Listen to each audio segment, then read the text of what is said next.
Nation and empire led by the West or democratic world government. So now to like model. Yeah, I'll start right here. Rudolph and myself. Is there anybody else that would like to join us on a discussion of world order, the world system? Chuck? Tim? Yeah. So we can have up to five. Yeah. Okay, great. Yeah.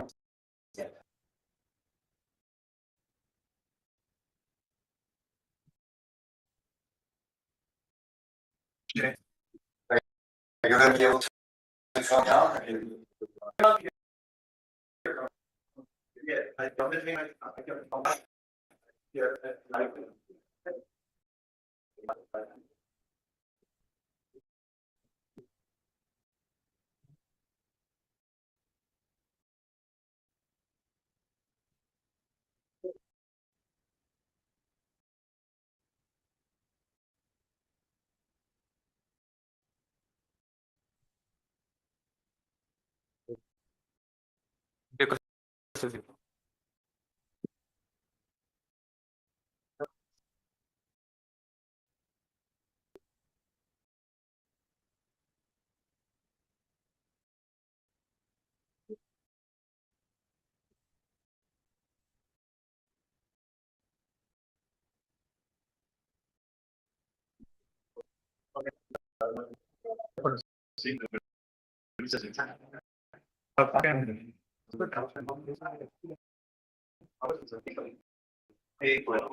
When they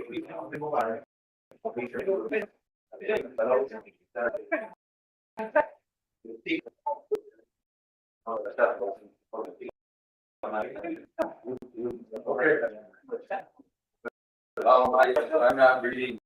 I can't read to hear what they're saying. I can't read the screen. People in food or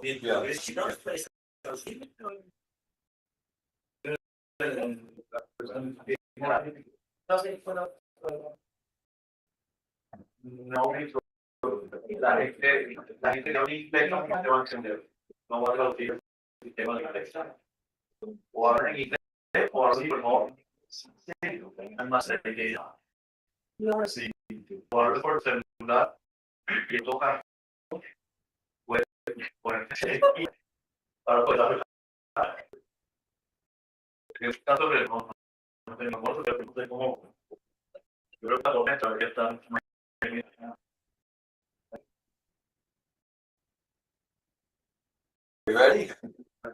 Ready to begin?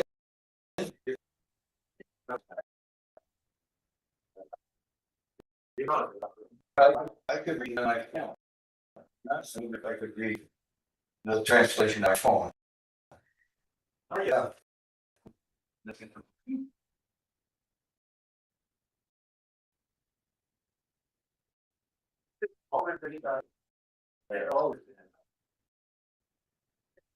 For the world system, there's no solution possible. So if I just turned it on. I'll check that. So this first panel discussion is a discussion about world order. And one of the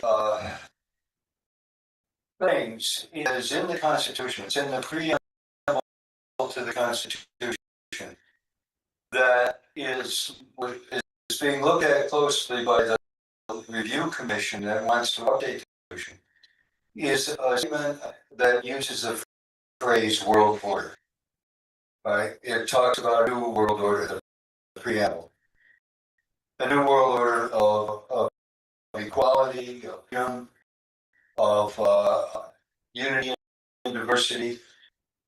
The problem is that when the U.S. was enacting its project for a new American century. This famous document that was written in the late in 1998 by a group who envisioned U.S. military action for the entire planet, and they got their candidate George W. Bush elected in the year 2000, and he began famously talking about a new world order, right? A new world order that would include the U.S. creating rules for the entire world that the world was required to follow because they had the most powerful military in the world. So our panel was concerned with that phrase, and so that phrase is going to be changed when we present the possible changes uh, to the Fifth Constituent Assembly. But this world order goes back,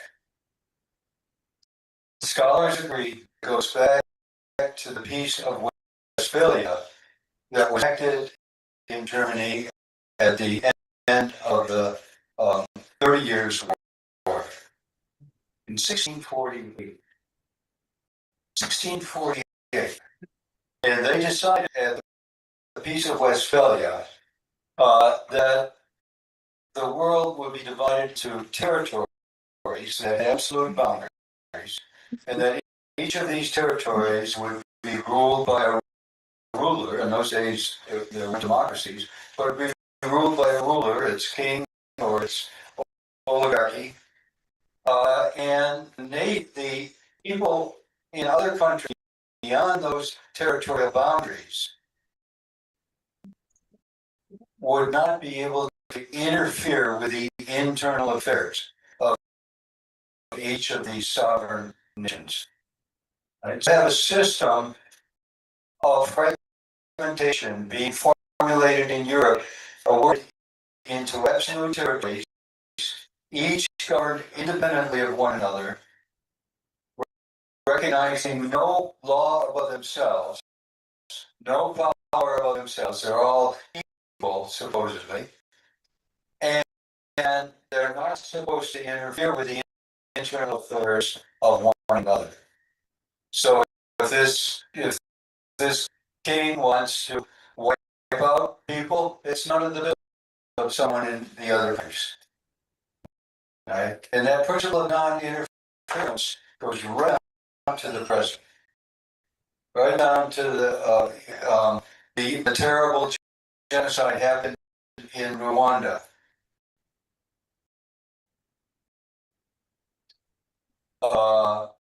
People were just slaughtering one another inside of Rwanda.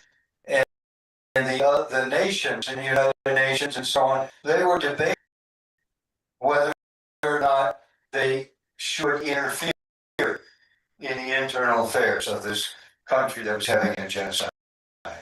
Right? It's a system that resists coherence, it resists law for everybody, it resists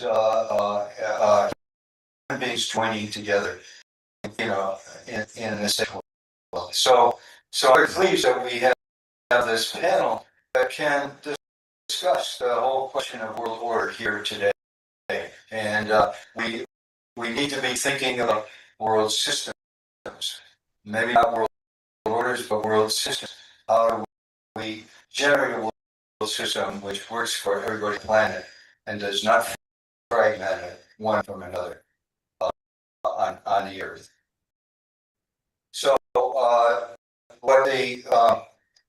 the parameters of this panel say that each person should speak for a couple of minutes, 2.5 minutes or 3 minutes, and then we, after each takes a turn speaking about their thoughts about the topic, then we begin a discussion with one another for the rest of the time. So who can go first? Who would like to?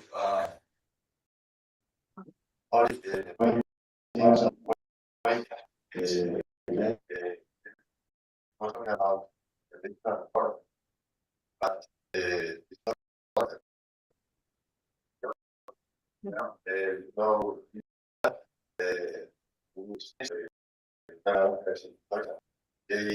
talk about reasons, internationalisms, literally as organized madness. And the rules of Spain were rules for now, they don't have, because nobody by force conquered another nation. The nation conquered other nations. The rules have been changed. This order is not order. Is the reason of the what you know with the actual system of the nation. The nation system imposed the winners of the war. And nobody can decide. Even there, that nobody change anything. The nation was ready for changing at the 10 years from the foundation in the 19, but nobody made anything. And what decided because the Republican is signed the charter because they thought that in 10 years that could be renewed and was what is people.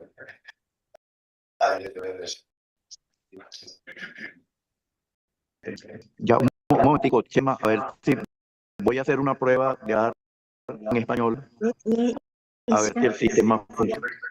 Y si la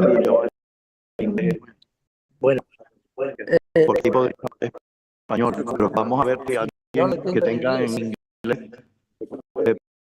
puede hacer la prueba. aquí está en español. Claro, pero necesitamos verlo.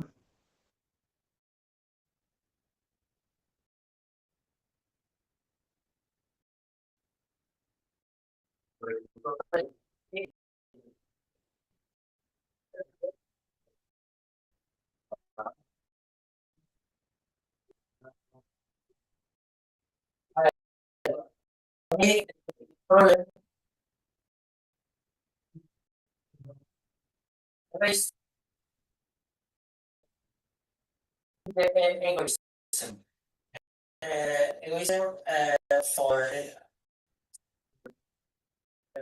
people, really, the groups, the nature, and then every one of them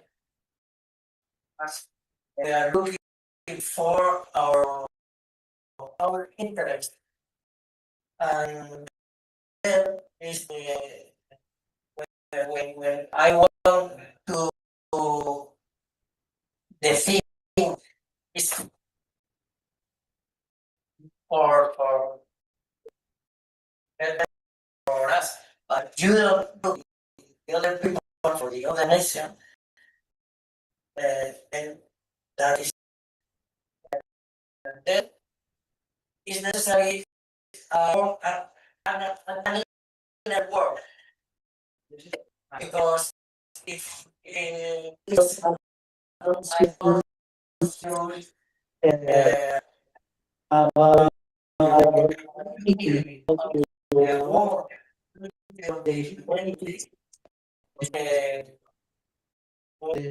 things are not fast.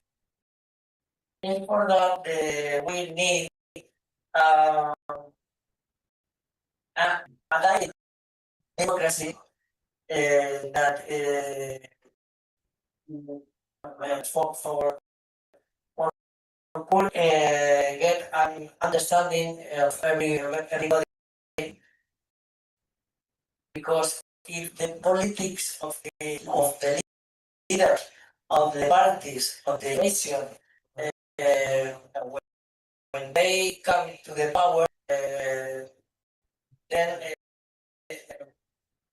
for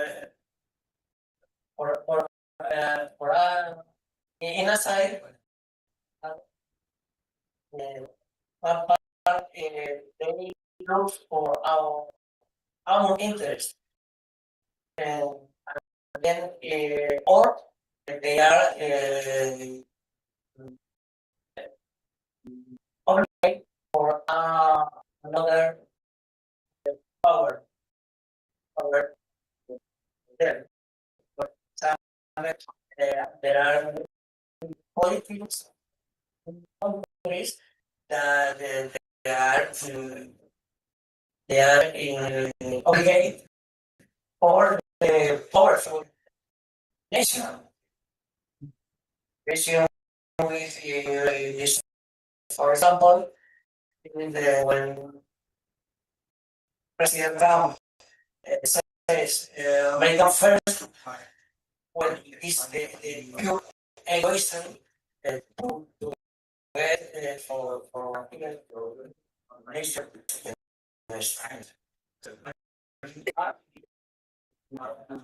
Contrary to the goal for the organization.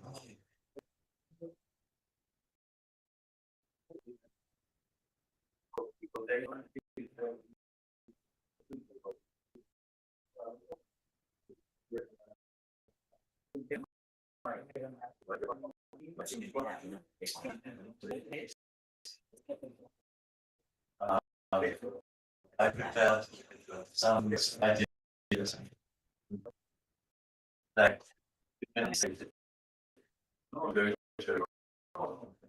something I want to start with something very, very simple, which has been to me as inviting this meeting, and it's very, very simple. And ask my simple question is, what do we want? What do we want?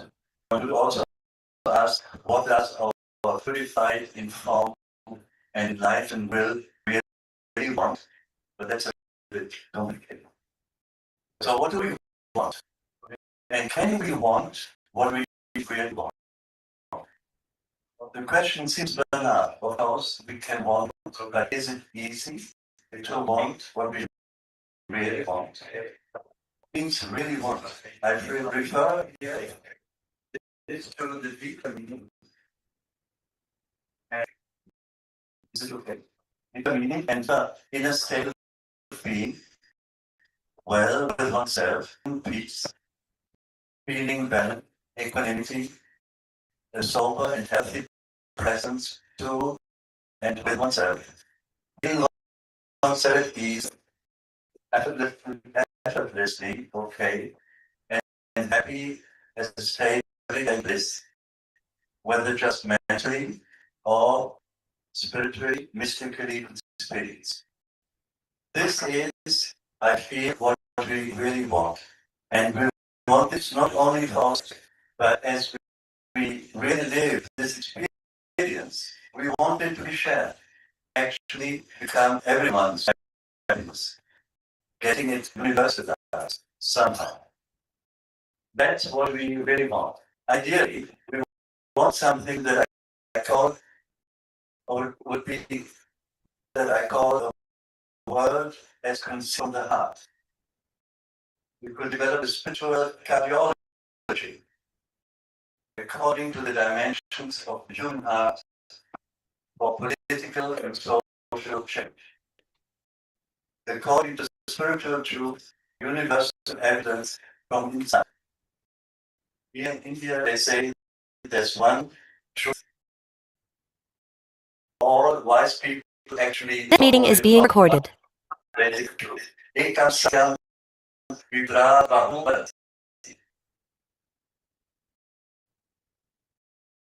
We now what do we not want? We certainly do not want this new world order that we were referring to, which is dictatorial. and that doesn't guarantee the liberties that modern societies should be built upon and ideally agreed upon by those who signed the Universal Declaration of Human Rights. So sometimes we talk about world government or one world government. Then sometimes another notion, one world religion or globalism. It's more and more difficult to pinpoint what is real when we use these words or copy artificially produced. We are living in a media. The word is presented and filtered for us in the mode of media. So we need a disambiguation to well distinguish. And this is an urgent task in the medium public space of ambient misunderstandings that might undermine the goodwill intentions of our common effort. We are living in a world where we are all getting overwhelmed by data, information, algorithmically monitored, flagged, or cancelled. Now, the idea of globalism, globalism actually exists as long as trade exists. India and trade with Egypt when we go back. So we have, in a way, we've always been economically or try to be global, selling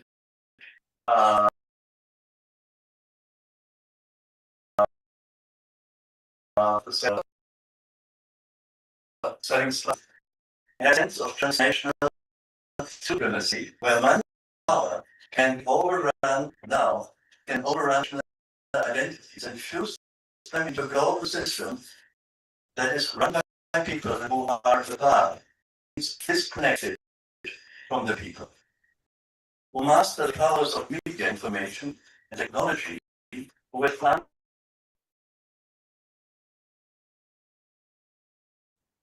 It takes a tremendous amount of the attention of our brains to follow up with the latest tech inventions. And now AI technology is by definition global, but it's also neutral, non-sentient data material, ready to be used or used arbitrarily.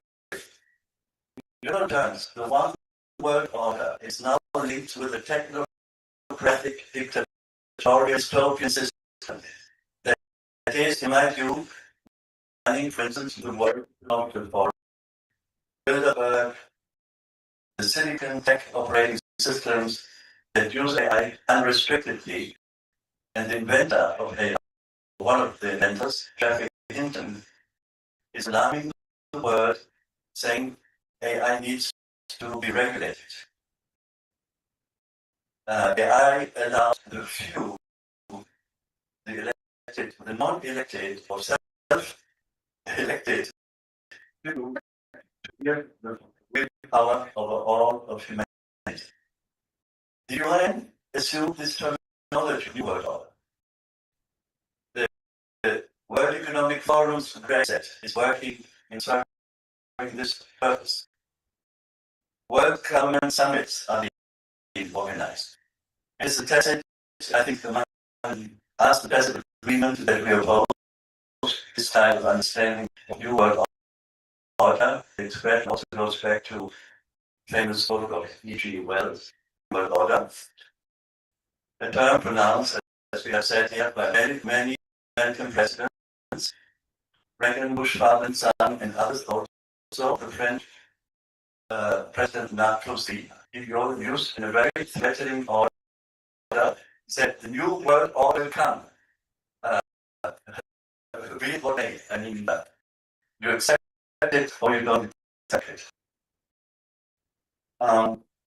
In our representative democracies, rules and measures are being imposed now by officials who are operating in a top-down scheme sustained by the disconnection from the taxpaying nations who start to get out of that imposed system. They would like to get out of this global system. why people want to get back to a sovereign national conception of the countries, to assure to not being silenced and overrun. In a way, this is sound for a healthy reaction, a rebellion top-down decisions.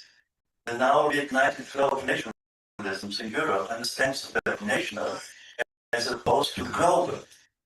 It certainly leads to a national track, but I understand it as a reasonable common aspect to confront globalism.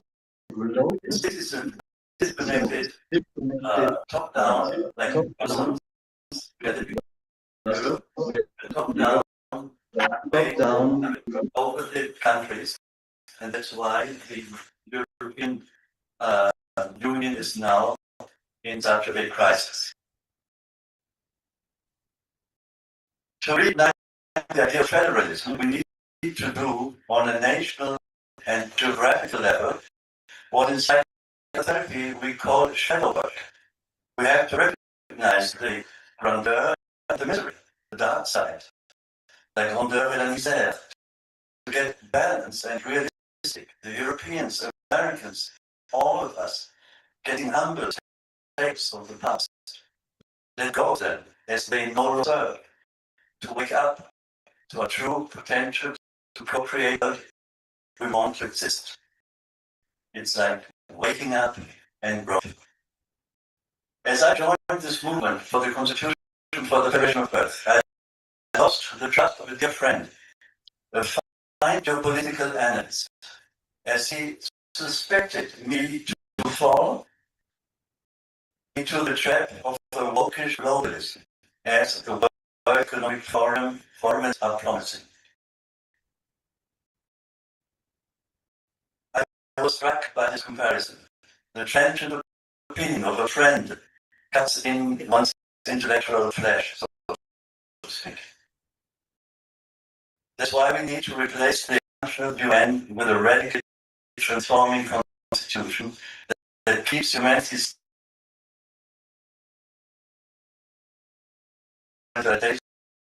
civilization of information and the ensuing all surveilling surveillance by media. I'm going to talk about this tomorrow. Again, we certainly need to disintegrate the terminology of one word. Already the term New World Order, the preamble of our Constitution. We need the public space to be the guarantor, protector of human dignity. We observe now the erosion of this public space that is, by definition, meta-egoic. It transcends personal ambitions, which are through power and business and financial. Still, I wanted to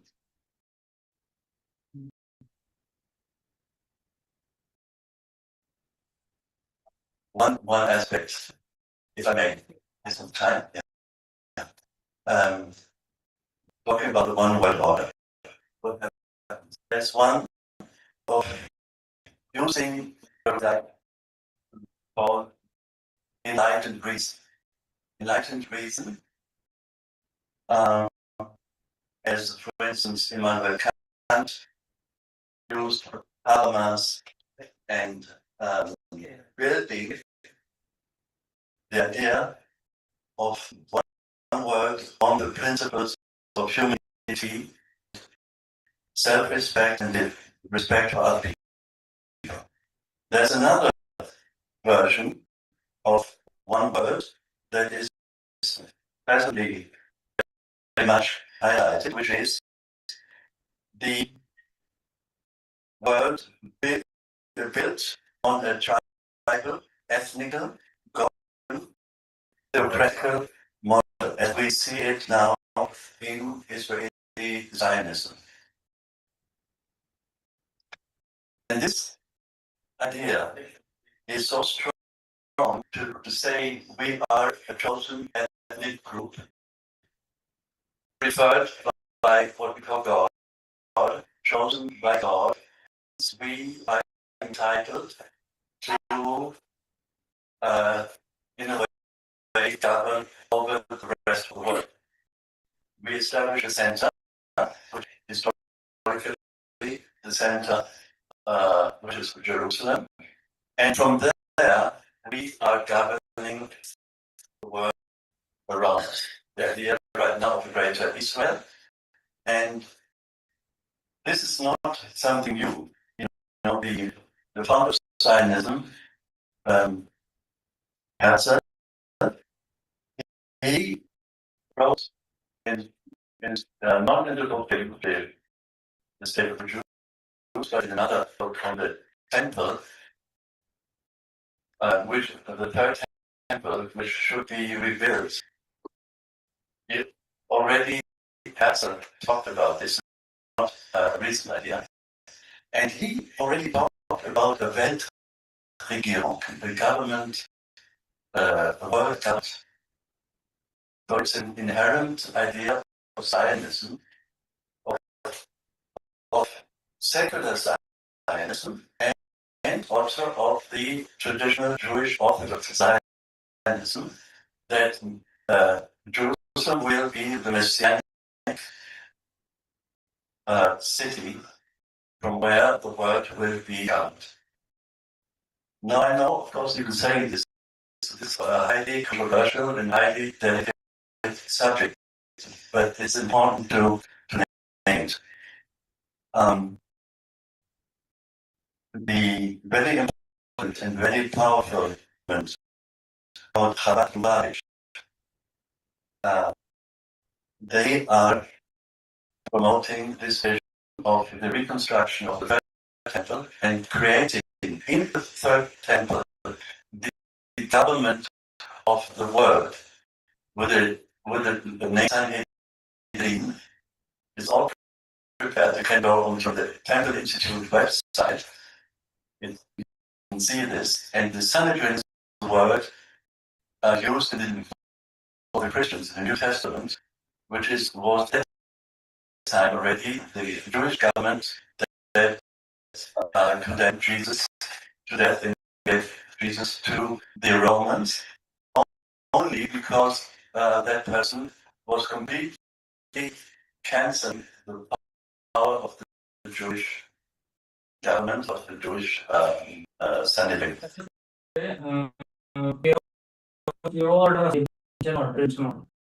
Okay. So these are just two different conceptions of one world, how to organize one world, and it is based on a universal enlightened reason, the reason which operates as we understand, as we communicate with all people all over the world. It's in virtue of reason, the light of reason, and I just make one footnote. Personally, I think, I've always been very much interested in mystical writers and religions, etc. For me now, one of the most precious gifts of God is reason, the light of reason, which makes it that I can understand somebody who comes from Venezuela, understand somebody from the States, from India. It is the light of reason beyond languages, can establish a communication that allows us to coincide in essential insights, about human dignity. In the essential insight, as the Guruji first they said, all human need roti, law, and shelter. That's also why we can understand, when Martin yesterday said, we need a law, a world law.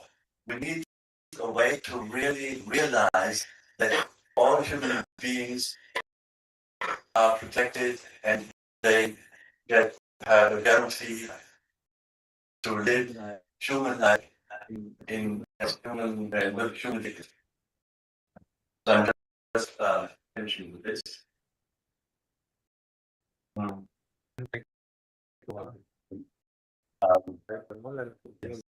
Yes. The Constitution is meant to avoid and overcome the mismanagement. How can the money power be contained to no longer overrun the democratically made decisions? How can the judiciary really protect the people? To adamantly affirm on the level of a higher consciousness what is unconscionable and become a matter of jurisdiction to restore justice and peace in society and through the world law enforcement.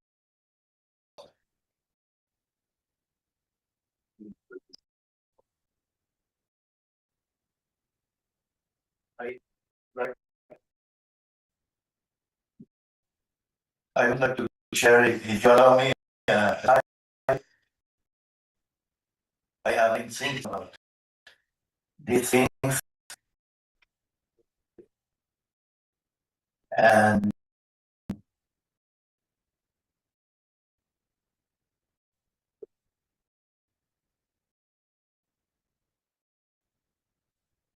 I don't know if you can see it there. Okay. Well, we all know, but I have not to repeat that humanity today is a great crisis, but it's occidental, it's the West, it's the postmodernism that we have got from the modernity, and has reached a point so grave that civilizational shift is coming on. And I think that we all solve the problem. But what they make them worse.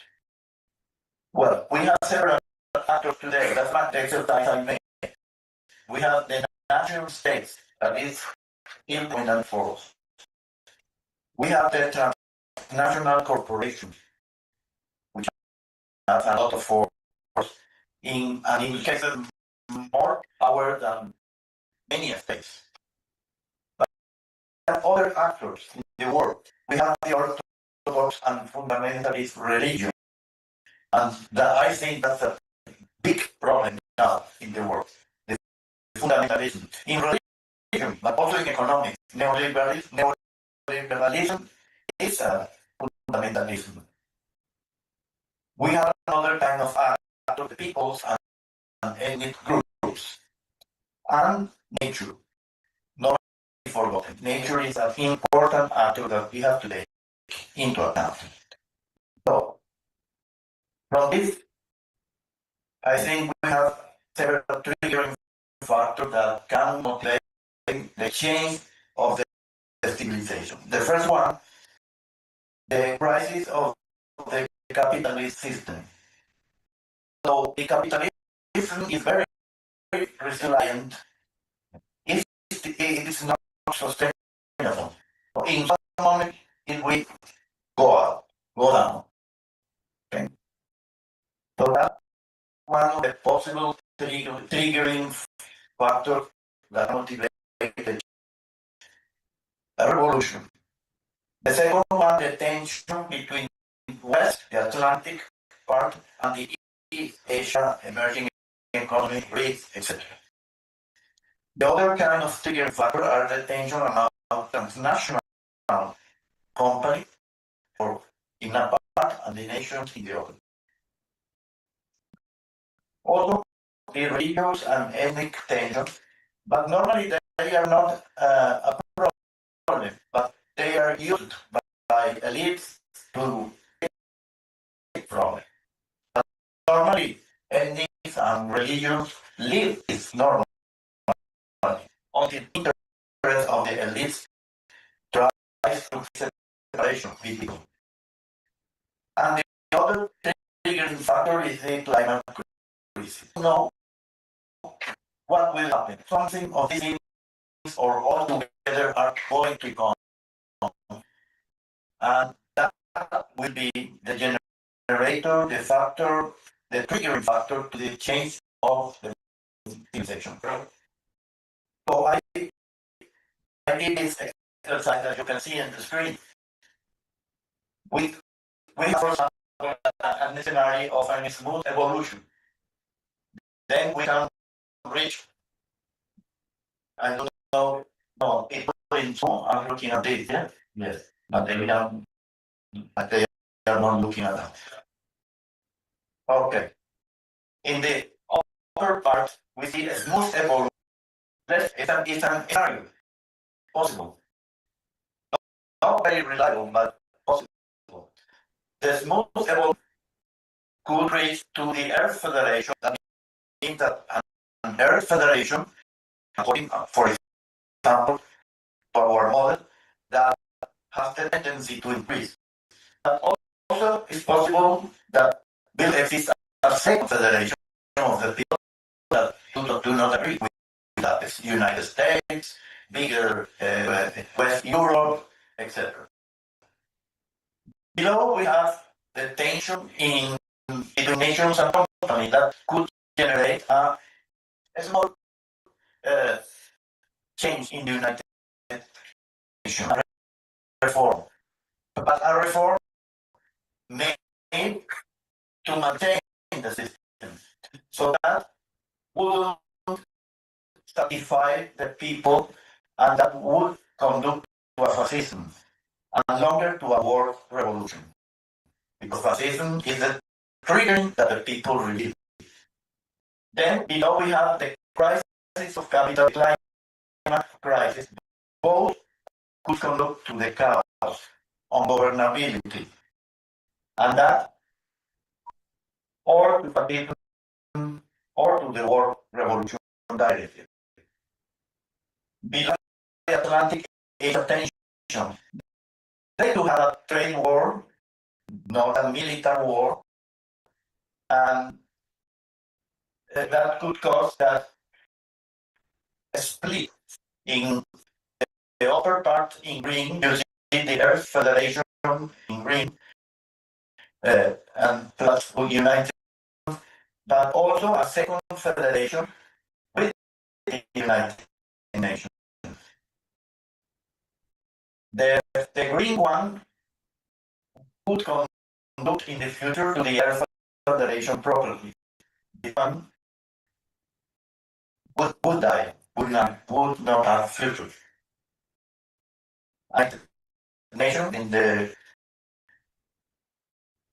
bottom left corner, and we have the 193.3 to call for that article, and that would lead to the scenario of that could generate an Earth Federation with the United Nations or without the United Nations, and at the end, the green one could conduct to our. But another two scenarios with the United Nations, not necessarily the 109.3 is the only one. For example, I call for the abandonment. That happened once. Nations cannot renounce to the United Nations. It's not in place. It is impossible you to get out of the United Nations, but you can abandon it. Okay? You cannot assist anymore. You cannot pay anymore, and that could create a crisis in the United Nations. If several nations do that, that would accelerate the change also. That's another scenario. And the last one, the one that invoked President Petro from Colombia, that we have spoken, United for Peace. That was an agreement of the United Nations that says that when the Security Council doesn't act, the General Assembly can act. That's good draft. And you know who proposed that? United States of America in the 60s, because Russia vetoed all the proposals from the United States. Then the United States say, okay, let's do that. But we have that. It's still, it's a possibility. And that would conduct also to the same. So there are several ways to go to the Earth Federation. Some Pacific, some revolutionary, some intermediate. We don't know which one of them will occur. We need to be prepared for any of them. And to speak to the people about it, so the people know that when some of the comes out, there is a goal there, the Earth. The end. Okay? Thank you. I think there is another easier possibility. Is just with one member of the Security Council. No, the other possibility is here is that one member of the Security Council out of the United Nations. Automatically, if in any case, in this case, United Nations died. Because the charter says that the Security Council are five permanent members. These five and only these five. If one is down, the United Nations disappears. For example, by the European Union. And one of the countries of the European Union is France, is one of the five permanent members of the Security Council. If France says the United Nations disappears.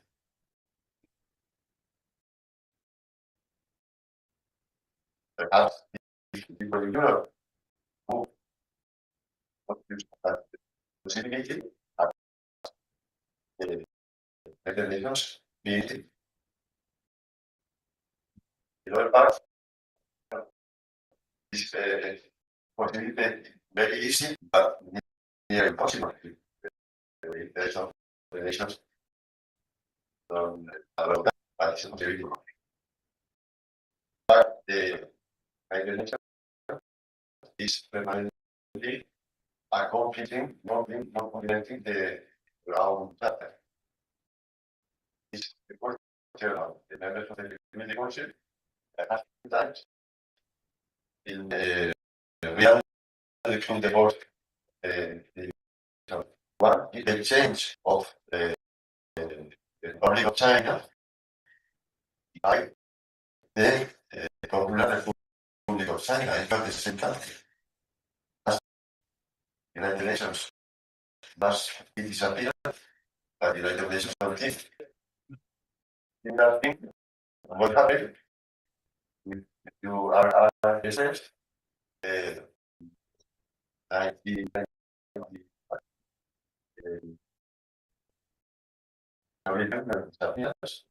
now existent. One of the five countries covered not every of the Union, but not every. Another country. They are ground.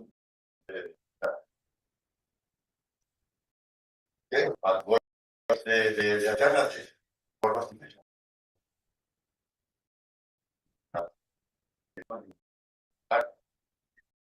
Our that's the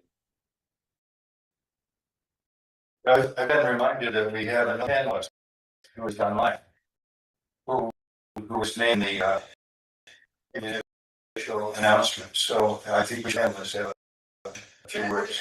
What?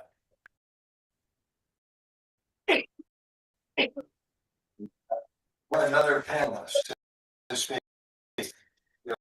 One, two, three, four, five. One more online.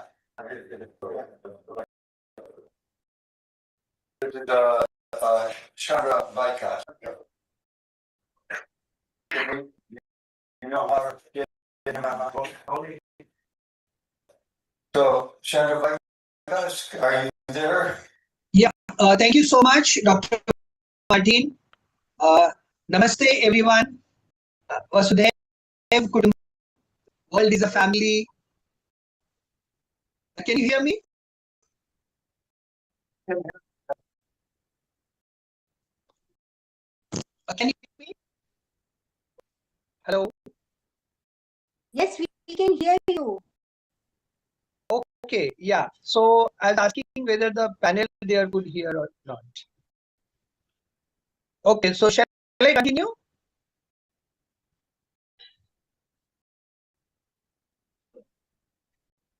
Yeah. So first and foremost, to the topic of the session, whether we should have a West-dominated world order that has continued for the past 500 years, or shall we move towards a new paradigm beyond world order, which I would call a global harmony. A world order primarily is embedded in the notion of a clash of civilizations, where civilizations need to dominate each other and one needs to get up on another.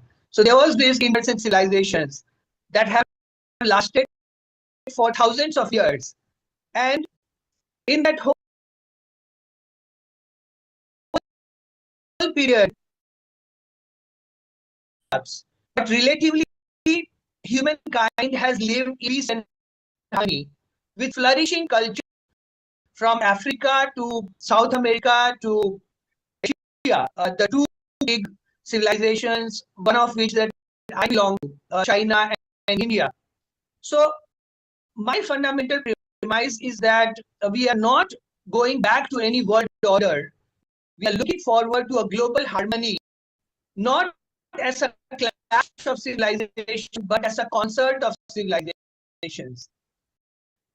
And for that, I think this is a historic session, the 60th Regional World Parliament.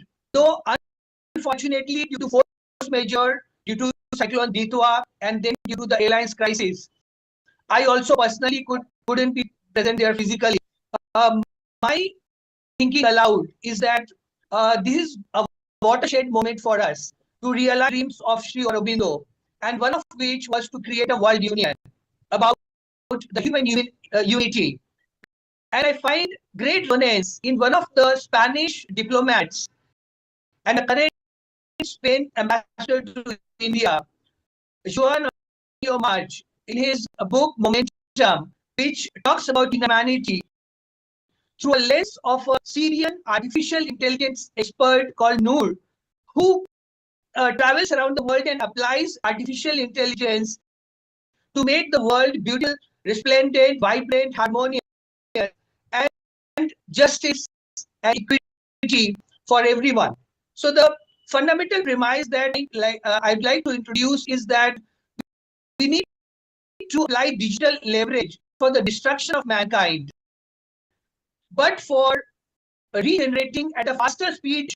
The destructive forces are gaining momentum and they're accelerating towards what they call as a political singularity or the fourth industrial revolution.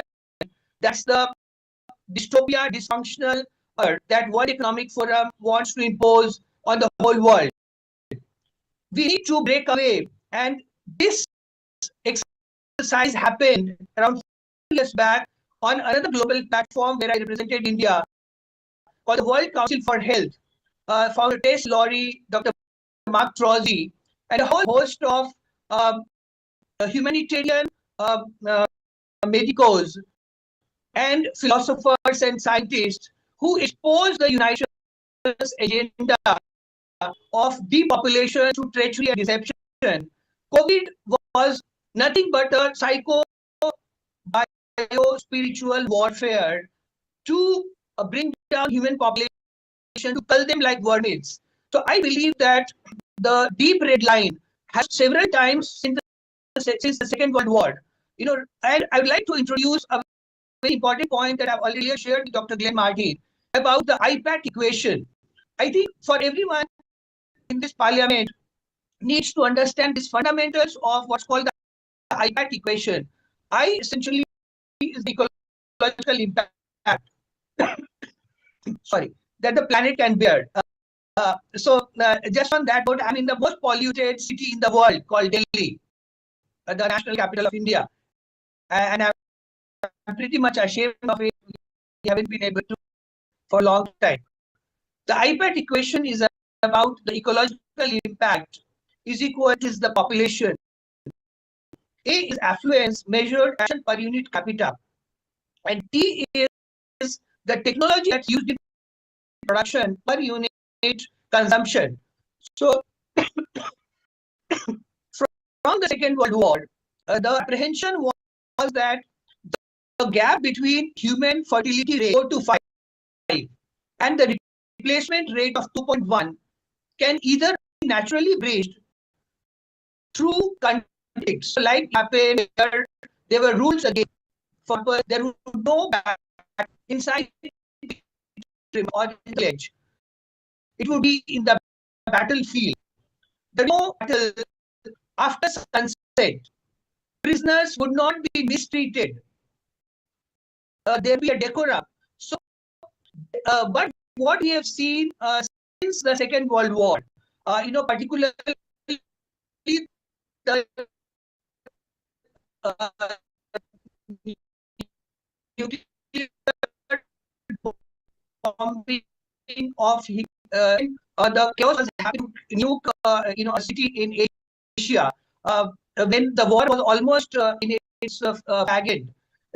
The napalm bombing in Vietnam, and I think the deep red line has been crossed recently with the Gaza genocide, where the voice of Hind Rajab has found evocative resonance in the Venice Film Festival. 24-minute silence. So the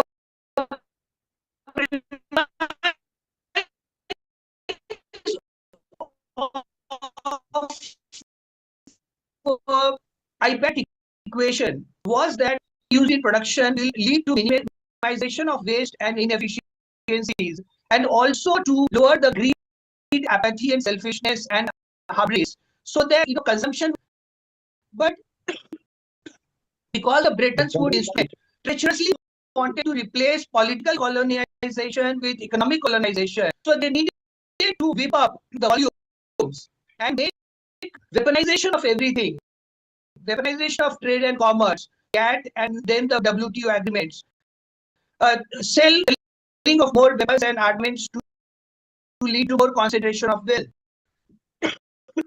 So effectively, we're left with no choice but to pull out the rabbit from the hat, which is to use the vaccine as an opaque instrument, because we don't know the contents of the vaccine, to use it as a bioweapon. And by now, more than half of the human population has been either infertile by a lethal combination of mRNA spike proteins, which is effectively synthetic snake venom, crate and cobra, as we know by now very well.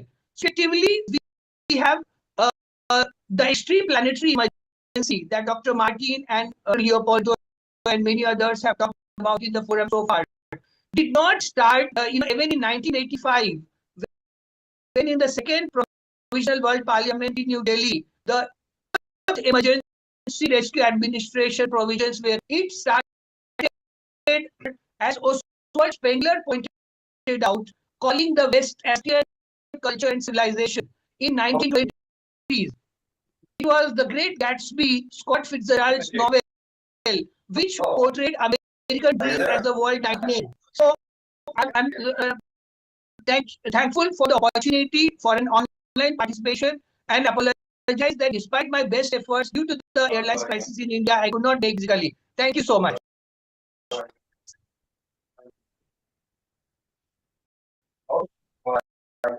Well, thank you for that. I was trying to talk with you, but I guess my voice wasn't coming through. Very So we've got a number of perspectives on the world order that have been expressed today. Does anyone want to follow up on any of the things that have been expressed? Follow-up ideas, thoughts?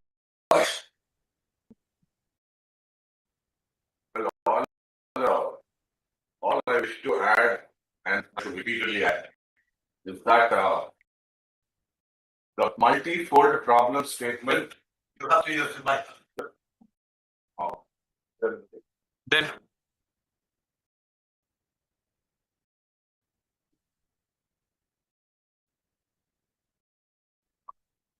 I wish to add again and again and again is that the multi-fold problem statements are pretty well here by now.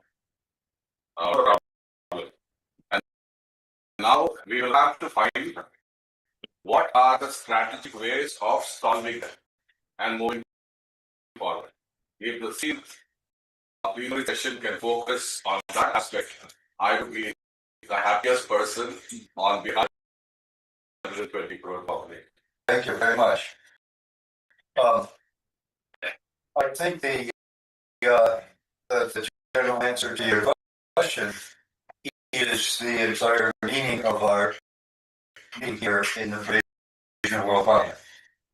Right? The action, all of these questions raised, the problems with the UN and so on, it's difficulties that we face. The very things that could happen in terms of the world system, Leopoldo was pointing out. The need for a development of the world in such a way that each person finds a harmony and peace and happiness in themselves, as Leopoldo was talking about. All these things have one and only solution. That is that the authority in the world be in the hands of the people of the world. There has never been in history a situation in which the authority of the world has been in the hands of the people. Or people. They don't have to be intellectual. They don't have to be theorizing about higher levels of consciousness. Ordinary people want happiness, peace. They don't want to be paying taxes to blow up Pakistan with nuclear weapons. Ordinary people want justice. They want to see everybody having the same kind of welfare as everybody else, and themselves included, so that they're not excluded. Like the people living on the streets of Pondicherry are excluded. They're excluded from this meeting. Ordinary people everywhere like that, not just here in India. The Earth Constitution gives us steps, specific, concrete steps by which we can put the authority of the planet of the people of the planet. And those people, it says in Article 2 rightly, are sovereign. Right? In the theory of law always, if there's going to be law in human affairs, you have to come to some terminal point, the point of sovereignty in which disputes are finally solved or resolved by a highest authority. In India, we two of our world parliaments, our keynote speakers were former Supreme Court justices in India. They give it a name for a reason. The Supreme Court means the Pakshaviras, the end of the authority. It's just a legislature for the world parliament, legislates laws for all human beings and the final authority. If you're going to change the law, you have to go to that legislature. It is the final authority. So the steps, the concrete steps, very doable, that are laid out in the Earth Constitution is the path to solving all these problems, in my view, all these problems that we've been raising in our path. Right? Putting the authority of the world in the hands of the people of Earth.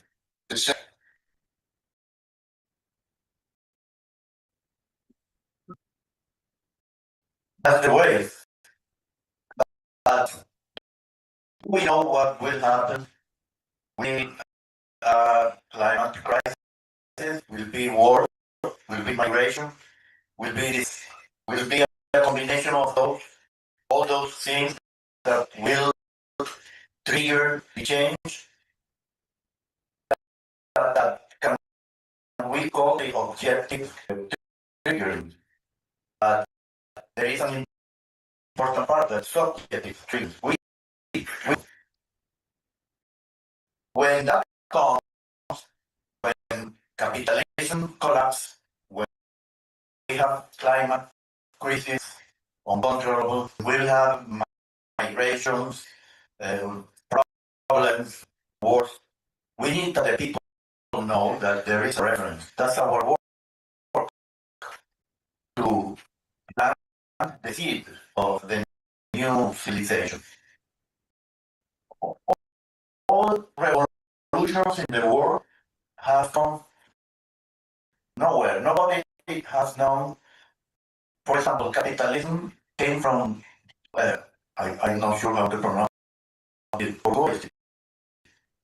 Borgesia.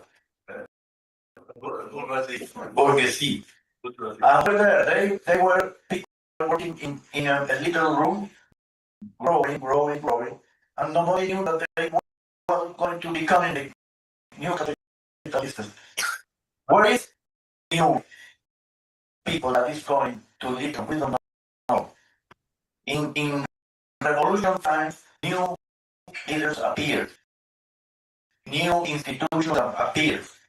Well, we believe that constitution is the institution that is there to let us reach that civilization and change. And we need to explain to people. I think that's the only thing that we can do, because which of the scenarios will happen. But if the people is clear, when they see the crisis, they will know where to hold, to have a reference. Okay, I think that's the thing that we can do to the civilizational change. I think we have, first of all, to show the people voice their opinion, that we have that we guarantee free speech. The free speech is more and more in danger all over the world. And this is really sad, and it is a threat on human dignity. And as we allow people to have a free expression of their opinion, then people also will be responsible to engage to public life. Now, as an individual, I'm a French and German passport holder. The president now has 11% of backing in the population. Only 11%. But he's signing treaties international in the name of the whole country. Germany, Mr. Merz, there's 18%. Also, we going to war against Russia. People don't want it. People don't want it. Like in France also, they don't want it. They have common sense.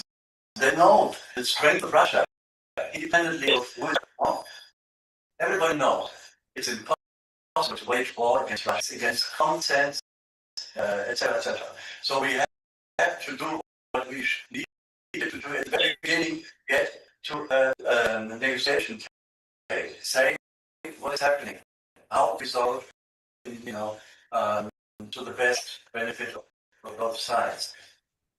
Now I thought, First, if we take Switzerland has its own characteristics and it has its own problems and exciting of money we all know.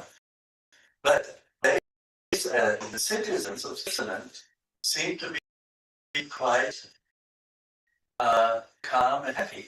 They have what they call responsibility.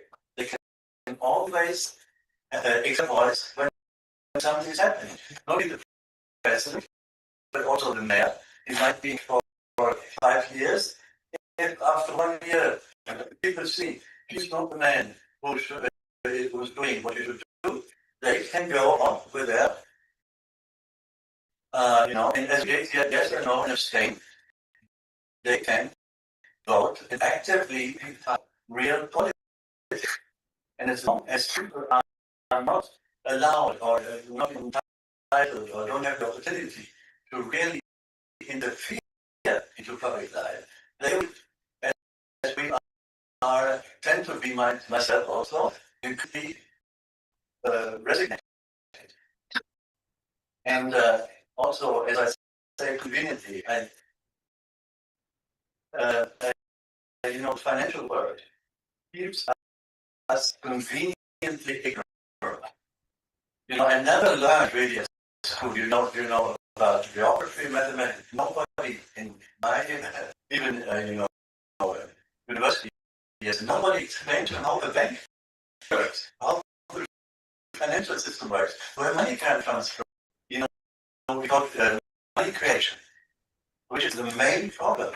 We see with the United States, normal American, but where the American money comes from the Federal Reserve Bank, which was created in the meeting in 1910, 1930. Once they got to Woodrow Wilson, being elected as a president, then they pushed the forward the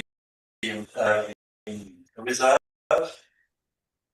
and the Federal Reserve bill into a Federal Reserve Act. Yes, in 22nd, 23rd of December, at the time, in the Christian many centers of the promised land were already at home. So that at the quorum, there's a picture. The very evening, Woodrow Wilson is signing the bill into an act. And behind him, you can see all the international financial banks. Very happy because they knew what happened. And Woodrow Wilson later, in his diary, writes, I'm the most unhappy man because I gave this rich country the hands of some private bankers. And it's only in the 1950s that Eustace Nuts inquired about it and made it up. So the private money creation is a problem. I finish with a quote. Henry Ford said, if the American people knew how our financial system works, there would be a revolution before tomorrow morning. My idea is, we had all these facts on the big screen, all these ideas. If humanity knew what is happening out of the United Nations, what is behind, all the, let's say, the mafiosos, everywhere, then there would be a revolution before tomorrow morning. People would come and say, hi guys, what is it about this constitutional revolution of Earth? Edward Snowden, Assange, all these people would say, hi, we want to be with you because we understand there can be a real blessing. Humanity can wake up and can grow up, and we can change the world towards more happiness, shared happiness. Thank you. I'm sorry.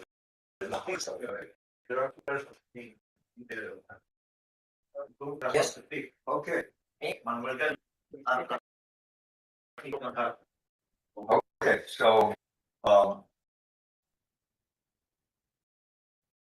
Manuel, can you, keep your, talk to us really short and we're running a little overtime on the panel. And Manuel has stand up as well. So Manuel and Jared, Landscope McCarthy, and then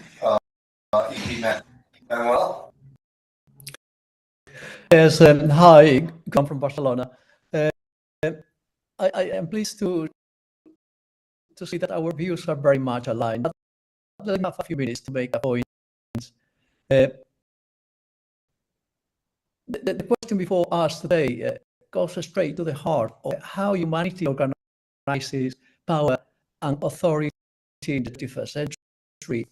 And it's not just an academic debate. It's about the future shape of the world order, who decides, benefits, and who gets left behind. From a realistic perspective, the limits of international cooperation are clear. Yes, states sign treaties, create institutions, but when vital interests are on the line, they bend or break. As political scientist Stephen Krasner put it, international regimes rest on organized hypocrisy. Speak of equality, but in practice, power always wins. That tension between formal equality and real explains why global institutions like the League of Nations, the United Nations, and even the European Union have all struggled to move beyond national sovereignty. Let's take a quick look at each. First, the League of Nations, that born from the hope of ending war after World War I, it aimed to replace balance of power politics with collective security.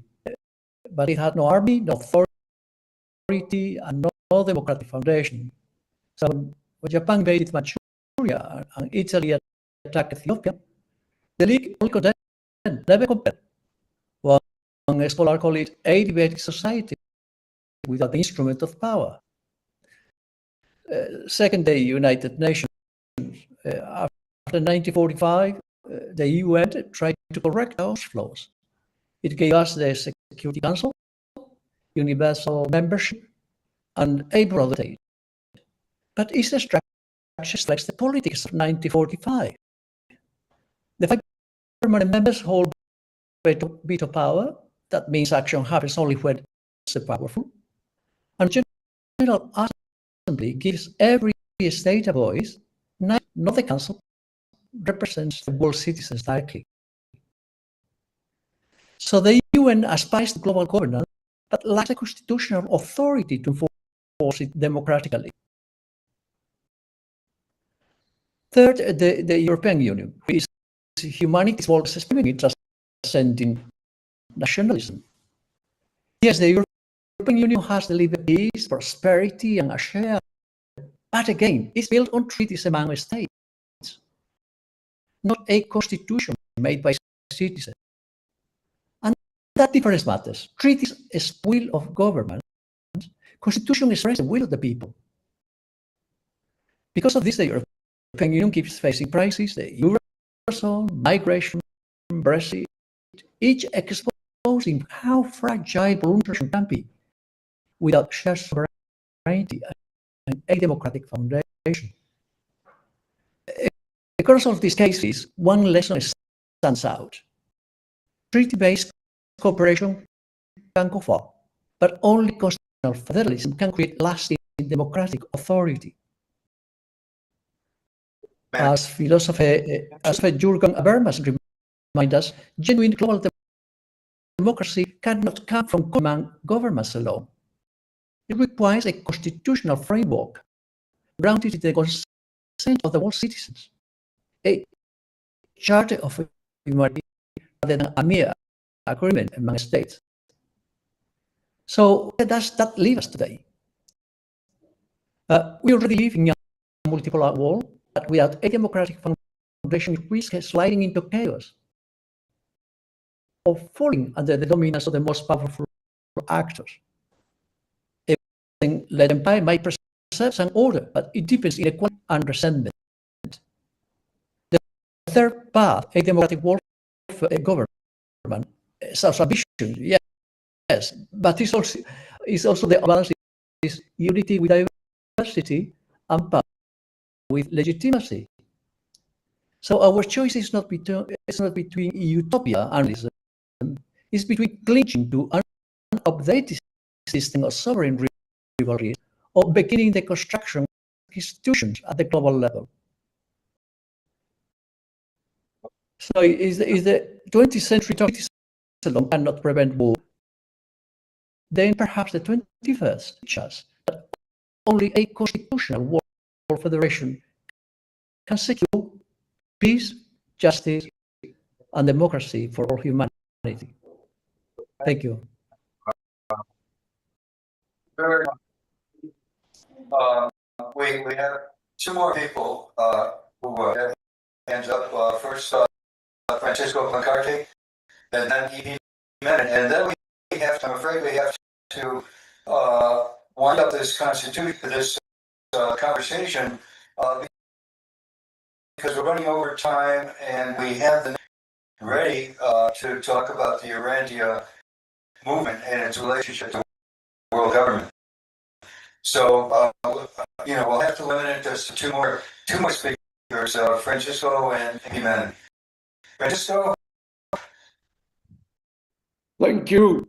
Thank you very much, dear Glenn Martin, my friend, for many years, many years. To be very clear, my proposal as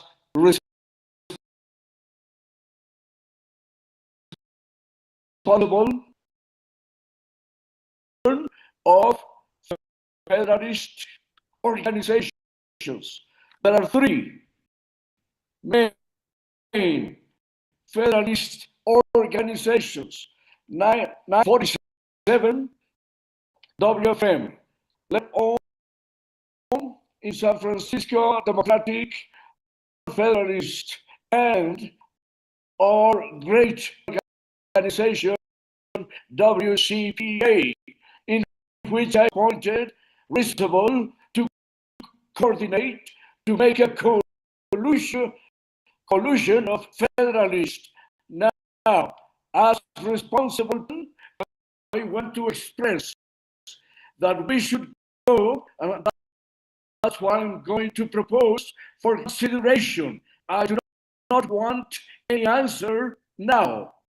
I will put my proposal into consideration with the other two federalist organizations that I already mentioned.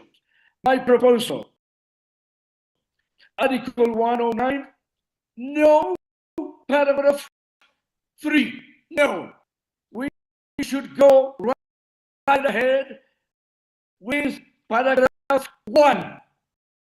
We should call for a new convocation within 193 countries.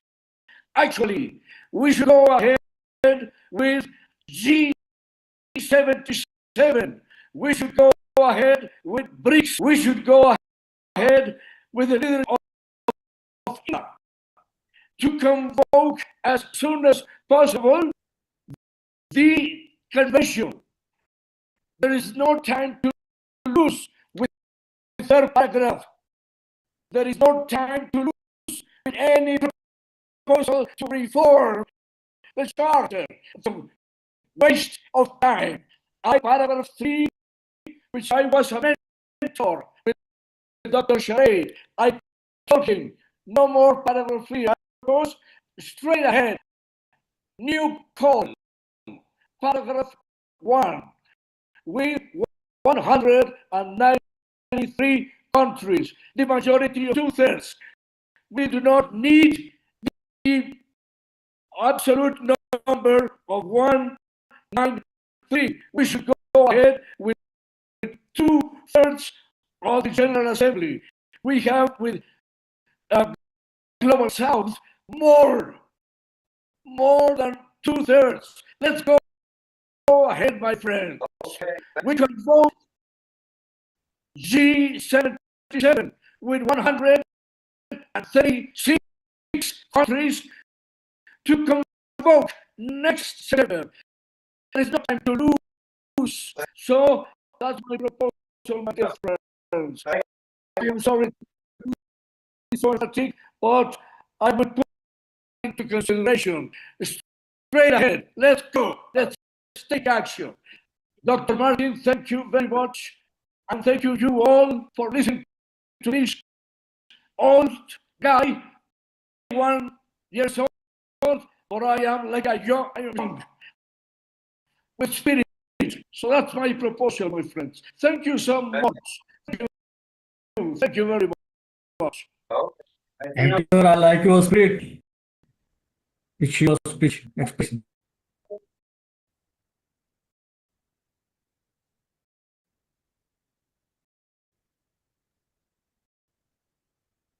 And you like you people rather than and the multi have done so many hours and days together putting up this country. So congratulations to both of you. And the disappointment is personal attendance is less. That is our concern for the future. The world today, there is one organization failing. So why is it like this? We should analyze that. Without analyzing why the world becomes like that. So United Nations today is a failure. So I have a proposal. Next year, 26th, when the UN meets you, can we all pass a resolution tomorrow and send it to the first I want the big award. Here is a statement. Empire led by the West, empire led by the West. Then democratic world government. These are the things inspired people. The other day I was discussing with a young, he is an expert in artificial intelligence. So we were talking. So he asked me, do you think there is any democracy in the world? You are 25 years old, I am 90 years old. You tell me, what is your view? There is no democracy anywhere in the world, there is demonocracy. Demonocracy, that is what the word he told me. I don't know that. Then I asked him, why are you artificial intelligence? Have you lost your common sense? Here you answer. Today, the world is losing common sense. Mind you, we are not using enough our common sense. What we saw, there was a world revolution. Who will bring the revolution? Are we discussing the, the peasants who work in the field and create food for us? We are not discussing their line. The farmer in the field and the worker in the factory. We are not discussing their line. We should discuss. Our task is make a better world. Without discussing these two segments of the people, the farmer in the field and the worker in the factory, we can never be a better world. We should take new steps in order to understand the world. Why the world is failing? Why? We are not discussing enough. Why? We are discussing many solutions. But we are not discussing why the world like this. So my question is, as far as first step, UN should have meet about for all next year. And I am prepared to go and stand there. Remember, 4 years ago, then and I stood in front of the equation. One whole day, people walking were happy to talk to us. They built up an action plan. Ideas. Thank you. Okay.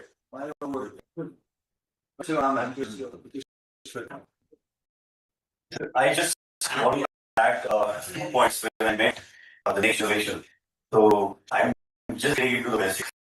And the 2 points are, first I could see is they asked me that before talking about humanity and peace, can we talk about cultural living, qualitative living that we want? And the second is they talked about ISIS. Let's step into that. So I just want to add points because how our responsibility is going to be really helpful in Iraq is going to be very important and essential in coming days. Thank you. I would like to add very quickly. And that was, since we all know that democracy is a very concept, it is very difficult to maintain democracy with people consciousness. I think that sociocracy and such other models are the need of the hour is also something that we can start thinking about. Why? Because when we hang on to a failed concept again and again, we might continue to be failed. So this is a thought.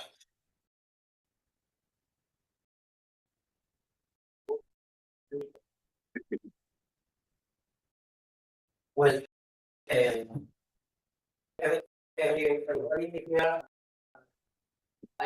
we are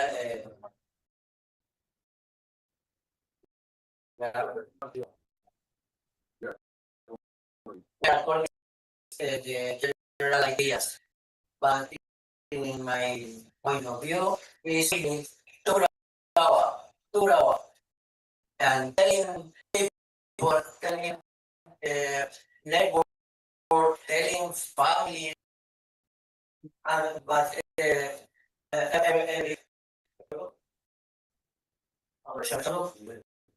but moreover, if possible, to give the constitution of their to know of the organizations, because it's the nation and the, for example, no, we need to give the constitution, because if not, we cannot, in my point of view, we must work giving to know the constitution everybody in all the world. Okay?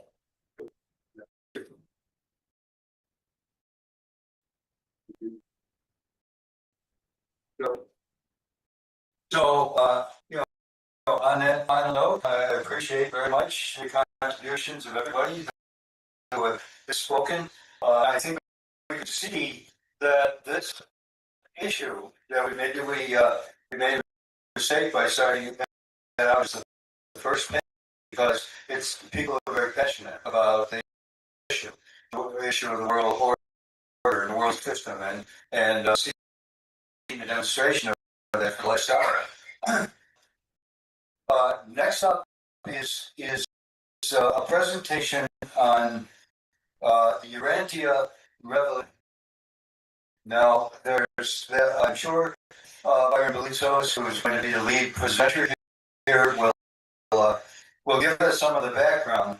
But for those of you that have not heard of it, in the United States during the 1920s, some strange things began to happen that looked like messages were coming to certain people from unknown sources, and they were so sophisticated, they were so articulated that they couldn't imagine that these people themselves would have made up these messages. So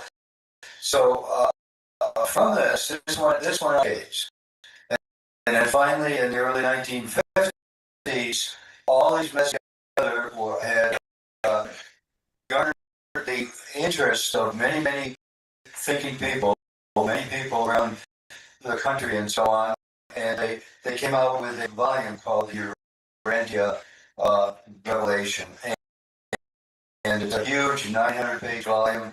I have a copy at home, and one of the things that's very striking about it, and that's why Byron will be talking about it today, is that these beings who are revealing these truths to us want us to create world government. And so the Urantia supports this idea. Byron, are you there? Can you continue? the conversation? Yes, I'm here if you can hear me. Oh, we can hear you. Very good. And we're going to have a panel with two others. Yeah. And Abraham, are you there? Everyone, and yes, I'm online. And we also have Okay. Taylor, who is in with you in Pondicherry. Hey, Taylor.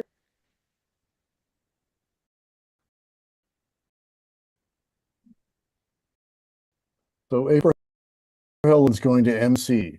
So please proceed, April. And we have Taylor sitting by Dr. Glenn, I see. And we can't hear you, Dr. Glenn, if you're speaking. April, go ahead. Well, yes, and thank you, Dr. Glenn, for that brief introduction. You said it was a 900 page. It's actually more like 21 pages. Not a light read. I'm a second generation student of the Urantia book, and we have Byron Bolitzos, who is a well-known advocate for global unity in the vein in the picture that the Urantia book gives for future on this planet. And then Taylor, who is in person with you. Thank you for representing us, Mr. Taylor.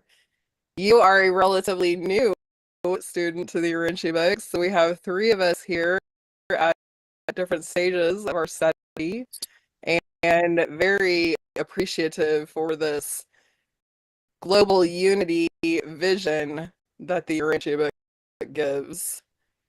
And specifically, in some of its language are the Urmia lectures.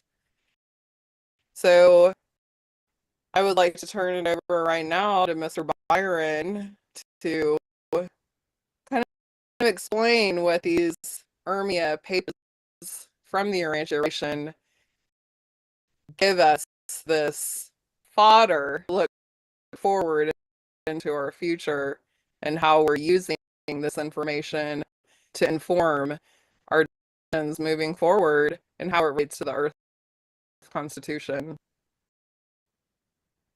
Thank you very much. Byron. And I'm really honored, if you can hear me, to speak about the Urantia revelation.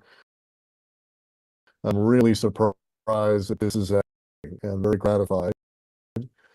Glenn has been open-minded enough to let us do this, and there's three of us with three different points of view. I've been involved for 50 years, and that might make me seem like an old guy, but I'm young at heart. The book of the Urantia book, Urantia Revelation, was published in 1955, and one of the surprising elements, as Abraham said, is the Urmia lectures. That's URMIA. This is attributed to Jesus. So in the Urantia book, part 4's text is the life and teachings. I won't go into that, other than to say that the beings that wrote this said, if Jesus were today, this is what he would advocate for global governance. And so they're applying really what he said back then to the spirit of what he said back then to now.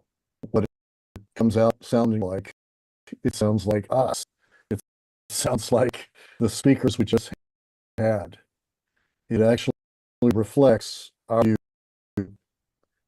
democratic, constitutional world federation of nations, elected by the people with enforced global law applied to individuals, not trees, not with these arrangements like the United Nations with federations. So what I'm going to do is read to you some of the outstanding pages. So bear with me as I bring that up. So listen up, everyone. This is usual language. It goes like this. Your ranch, which is the name of our planet, according to these beings, enjoy lasting peace until the so-called sovereign nations intelligently and fully surrender their sovereign powers into the hands of the brotherhood of men, humankind government. Internationalism, leagues of nations can never bring permanent peace to mankind. Confederations of nations will effectively prevent minor wars and acceptably control smaller nations, but they will not prevent world wars nor control the 4 or 5 most powerful governments. Skipping down, it says, as the number of truly sovereign nations decreases, so do both the opportunity and the need for humankind government increase.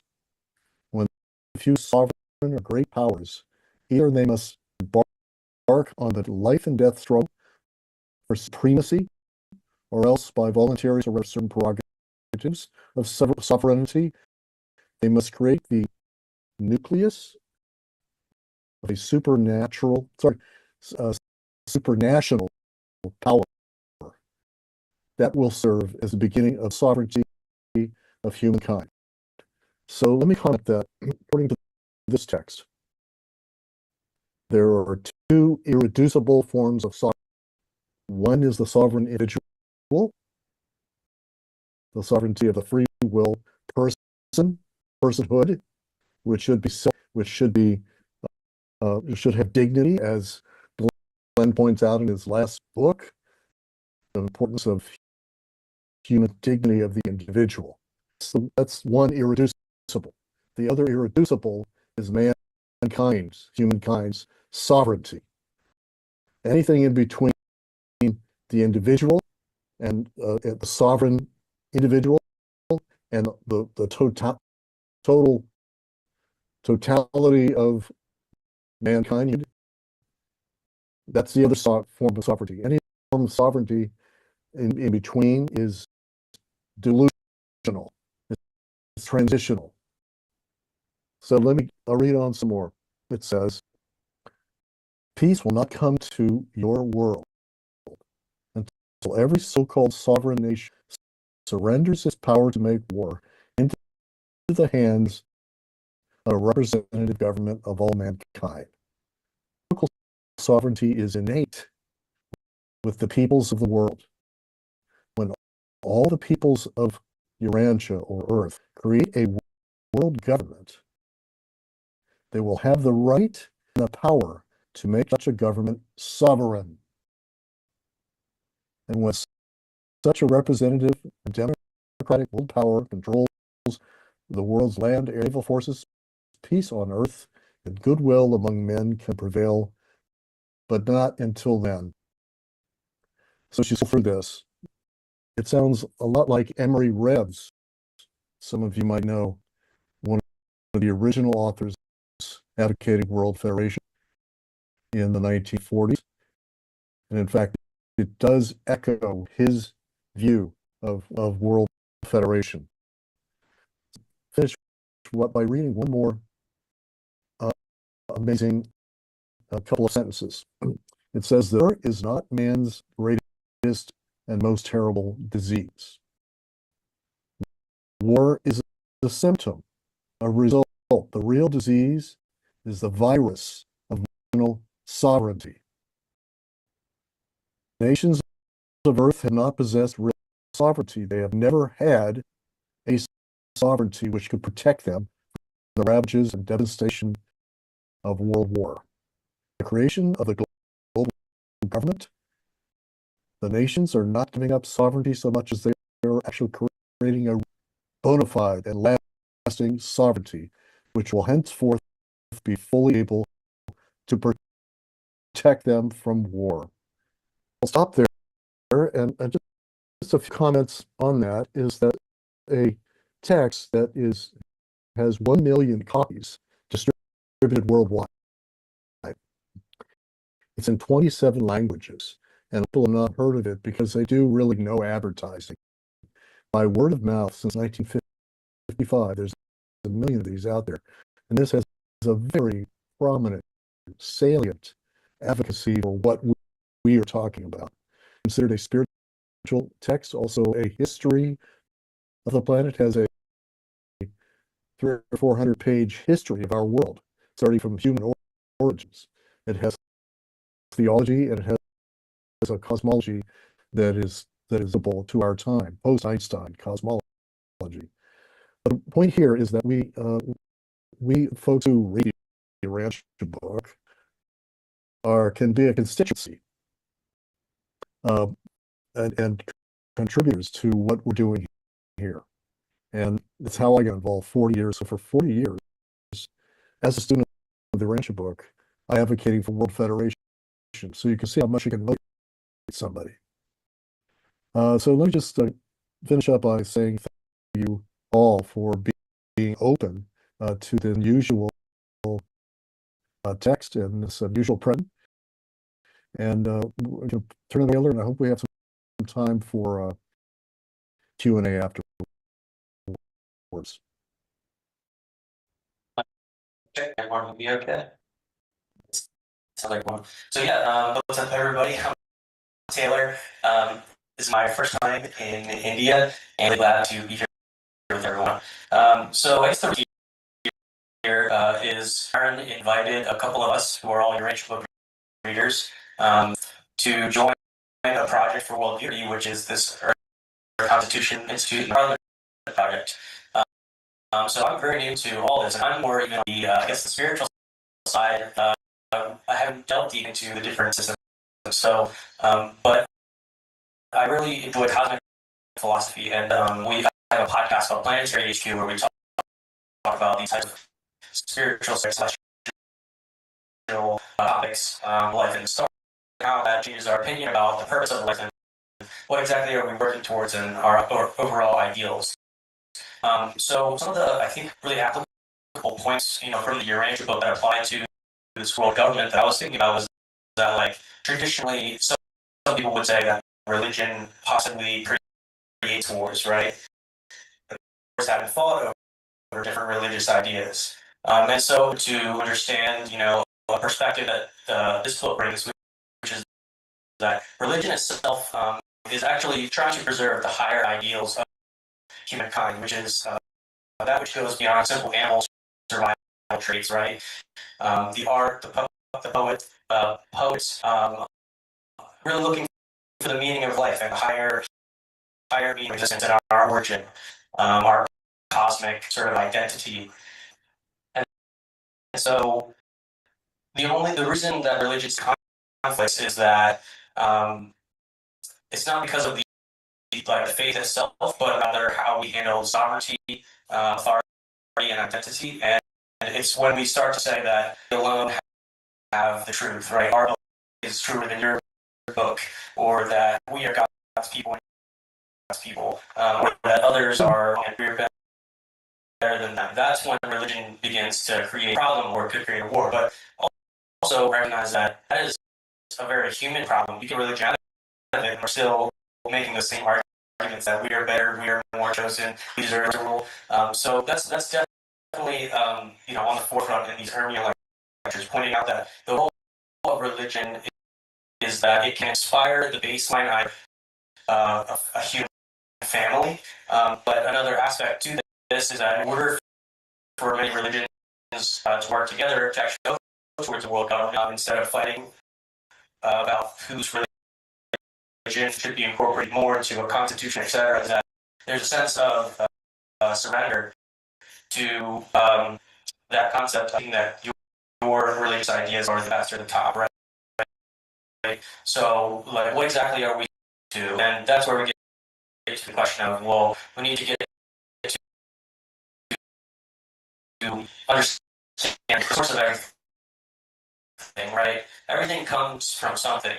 The tree back to all things, including all the chemical bonds that make up the material objects world, right? And so even on the consciousness level, we still have this idea of pitch. And your entry book had a lot to say about the parentage of our consciousness, which is more than just our body, right? Say the parentage of our personal identities as individuals comes from divine or deities. You had brought up earlier in your, what was your presentation called, Glenn? Theos, Anthropos, Theos, Anthropos, Cosmos. Yeah, that was a really great presentation with those three kind of tiered levels. So recognizing that we all come from this source conscious, that's one baseline of surrender, you could say, that should be universal to all religions.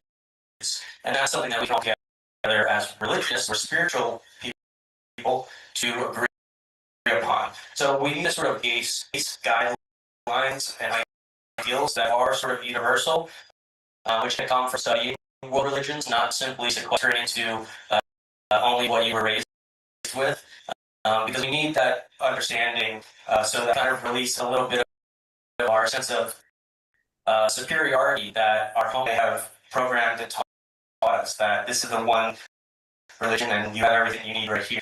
So that's another key concept, within the early lectures, and something that Jesus himself also embodied to the point where he was very countercultural and obviously got killed for it by his own religious culture. So those are kind of some initial notes on the spiritual, I guess, religious that this book presents. There's a lot of other stuff in there, explaining about planets and the greater evolutionary program. And if I were to, I guess, leave you with, I'm not sure how much time we have here. We have 10 minutes. 10 minutes, okay. And I'll also want to give April Helen some here to kind of say her thoughts. But a perspective that I think I got from the book overall that helps me understand what we're progressing towards, not just as a planet, but as a universe, is that the origin stories that we believe will often come from different religions. Every religion has an origin story about humanity and why they were created. The Abrahamic story talks about some sort of fall. We were in utopia, but then we messed it up, and now we're just suffering after all this time, right? These stories that we believe and tell ourselves, they do greatly influence our everyday actions. So it's important to, I think, correct the mythos and understand where those origin stories come from, and also be able to grow beyond them. Because if you think that we were given utopia, but then we fell, there's a very guilty conscience that comes with that, right? So one story that kind of gets expanded a lot bigger, the ancient history of the Earth, is that none of the physical time-space universe is actually created in perfection. In fact, it's a manifestation from the divine source things, but it's meant to be a program, which is what happens when we free will beings the chance to start at the lowest levels of perfection, relativity of time space, and evolve into perfection, right? So it's actually like a bit of a cosmic program that is being launched by the divine, saying, I'm not starting you in utopia, but I want to see you get there because your parentage comes from the source, right? So seeing it like that, for example, is a totally different perspective than that we are just suffering from some fall before, right? And there's a lot of different, words go, far beyond that. But that's another, I think, angle to those 2,000 pages that are there, a vast amount of material. So with that being said, I'll pass it to April Helen to hear her words about the ranch book and her experience. Thank you, Mr. Taylor. Thank you, Mr. Byron. I'm so grateful to be here halfway across the world. How beautiful it is in this evolution of our planet that we get to be here in technology all together. And that is one of the things on this planet that we know right on time. And so when I look at the vision of the Rancho book and what it gives us right now as a very comforting vision that has to do with evolution. So it is called the era of light and life, and every planet through the era of light and life. And because we are, as the Rancho book espouses, we are a protected planet because of our status in the universe. And you can go into it on your own and study, I won't know. Yet this vision of the era of light and life allows us to be comforted now because it is the path that Mr. Taylor was just speaking about that all planets have to grow through. And when I think of this in regards to global civilization and administration, I think it starts is inside each and every one of us. And this evolution of self in regards to the evolution of the planet is very important. And that's where I think the spiritual religion as a personal expense comes into play in the space of global administration and global civilization.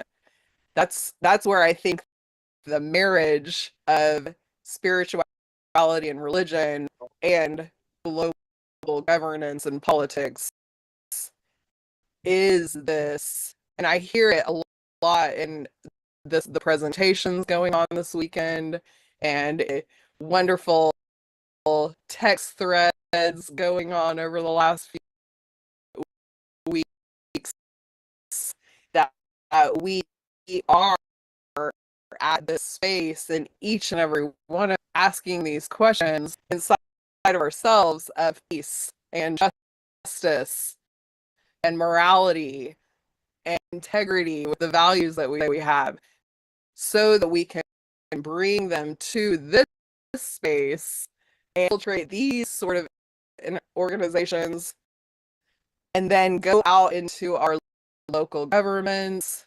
participating in our local communities, and even the stranger on the street as we lift them up with spiritual values in the context of where we're going as a planet. So I know that there's a lot that I've said right there, and it all roots back to this beautiful vision that we're all picturing and fantasizing and attempting to do our little part in this little space in time for generations to come. Thank you for letting me share my passion around that. And I want to see if Mr. Byron or Taylor, before we open the floor, any questions you might have. Byron? Nothing much more to add. We've said a lot, and I think we ought to open the floor to questions right now. Let's go for that. Excellent. Dr. Glenn?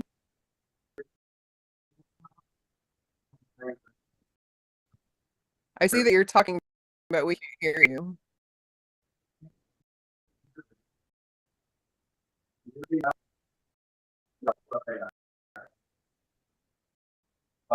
No diction. Yes, you can hear now. Yes. Okay. Okay. You can hear it. Are you there? Can you hear me? Alicia, are you speaking?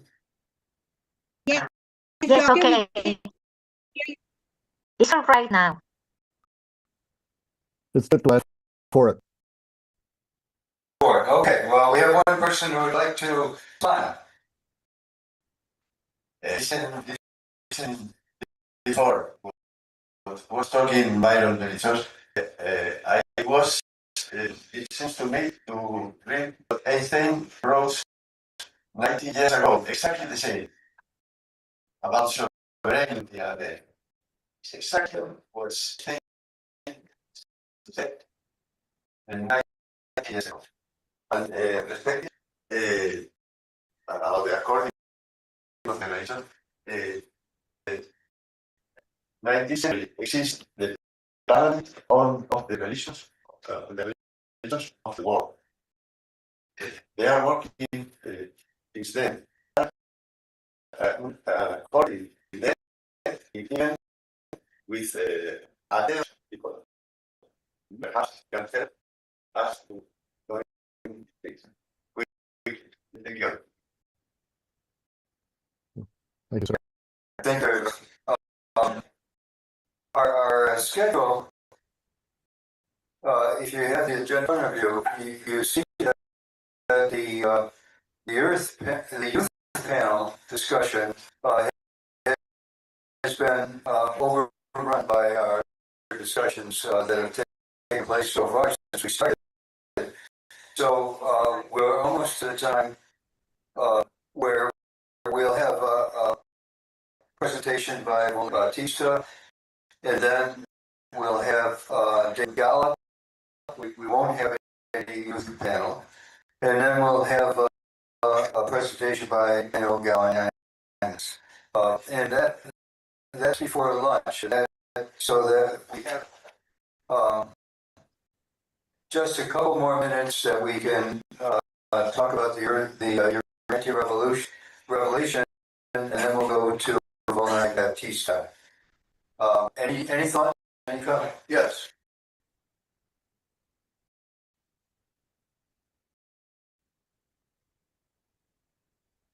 Well, a couple of big cautions and precautions. First, humanity should remember that it is the human being who was born first and religion came next. This is point number one. And point number two is consciousness is not static but dynamic. And consciousness continuously evolves on and on and on. And there's no stoppage of consciousness regarding the heights of the consciousness. So therefore, you can't take anybody, however great they are, as the ultimate or the reference point. Probably for today, you can take it as a reference point, but only as a stepping stone to further expansion. So therefore, if I may be permitted to say so, Jesus Christ need not be a limit, Muhammad Prophet need not be a limit, and Lord Krishna also need a limit. You always tailor has got all freedom to cross beyond that consciousness. Everyone of us have got the opportunity to go beyond. Right? Why? Because we all come from the same source.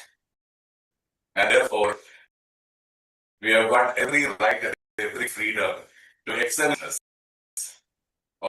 Only thing is that which is limiting our consciousness is other than ourselves. We are limitless. And I can go days together in explaining this whole thing because this is one of my very, very favorite subjects. And anybody who's interested, I can talk to you in person about it. And why I have come into this subject is that I think right from the beginning, I was talking about quicker solutions to achieving this world peace and harmony and world prosperity. Right? So there, once more I emphasize that I was very, very carefully watching about this variable consciousness all over. Now, one of the best solutions that I see, you are aware about secret societies, right? And these secret societies, they have got their line of consciousness. And now I am aside, I'm giving you the suggestion. Another secret society, which need not be as secret as, go by another secret society, which is purely working on the pure growth of consciousness for the sake of humanity and moving on to divinity and understanding the source of knowledge. And if that model. And one more point that I would like to add here is WCA should immediately institute awards like the Nobel Prize. And these awards can be for the best country which has come out of war. No more wars declared. We give an award. We will give an award for global leadership. We will give an award for the best educational solutions. We will give awards for the best doctors who have done something fascinating. The best politician and things like that. Now these attempts will bring us to the limelight onto the people, and voting and selection. WC will shortlist the people, the countries, and it is allow the people of the world to start voting. And that way they will become more and more popular, and they will start getting the taste of values and real human growth. Thank you.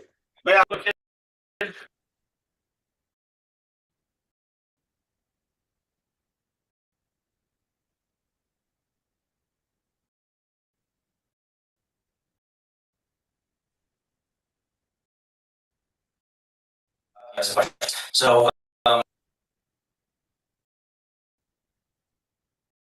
the recognition of our connection with consciousness overrides any sort of temporary, world teacher that may be canonized in different books, right? And that is something that the Europe itself recognizes, which is really important to understand that there is no ultimate end all be all. Each source and teaching in its own age is meant to progress the evolution of religion and society over time. And we as pioneers and individuals need to use our source connection to the divine to what is currently happening in this age and where we can participate. So I definitely agree with you. Jesus is just one example used in this book of a masterful teacher to study, but it's certainly our sentiment as well. So as long as you're caught in any books, holy books, whatever, you will get locked in consciousness. If you want to go beyond, you should start openly seeing beyond that. And again, there are like the world law, the religious law also interferes. You said Jesus Christ came and loved the whole world. But why did we kill him? Why? But why did we kill him? He wanted us to love everybody. Simple. Okay, second question. In India, there is a man called Gandhi. He taught us. But we did. Why Jesus and Gandhi was not? This might look at a very complicated question, but a very, very simple question. And again, I'll just use the word Kalika, it would not hurt you. And how can we look more into self-centered materialism? And the powered centered materialism. Well, I will talk about Jesus Christ first. The self-centered group, which did not want the growth of this kind of an activity, obviously will kill Jesus Christ. The second part, why Mahatma Gandhi was killed is there was another passionate personality.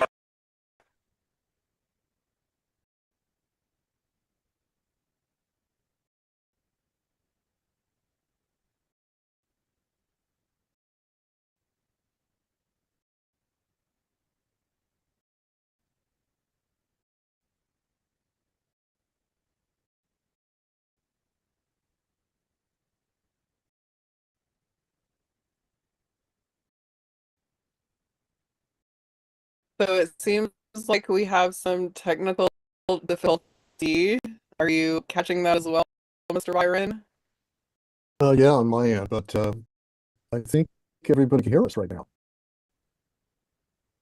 I think so. And I also feel like it was getting a little into the weeds. It was. So moving it back to this world vision of civilization, unifying and administration. Any last words on that? It feels like we're wrapping this up anyway, correct? Well, we can't hear a moderator, Glenn, so I'll just add one thing, which is, the point of having us on the panel was to get across the idea that there's something universal about the idea of world federation under a constitution, because even in this remote text that folks haven't heard of, they're echoing the very same concept of enforceable global law and the abolition of war. And that's really what we need to be doing. We need to abolish war, and we can't do it without a world federation. There is no other way. And that's really what I'd like to leave with folks, is that this is yet another important text. There are other texts. We're not sovereign. Nobody is sovereign. Only God is sovereign. Only the people of the world are sovereign. We are the sovereigns, and we deserve to stand up and declare our world, democratic world government, and we should as soon as possible.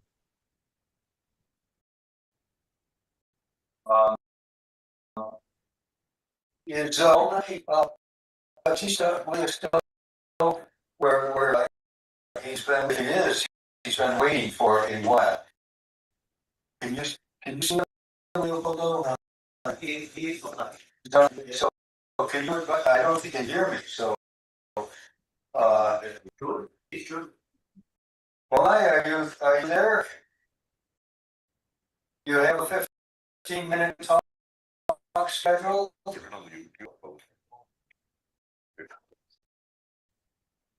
The formation of the World Democratic Parliament, preliminary studies. All right, so it seems like we're wrapping it up and moving on to the next section. I see that you're muted. Can I come off mute? Yeah. You get unmuted. Thank you very much. Bonei, ¿estás allí? Por favor, Bonei, es tu turno.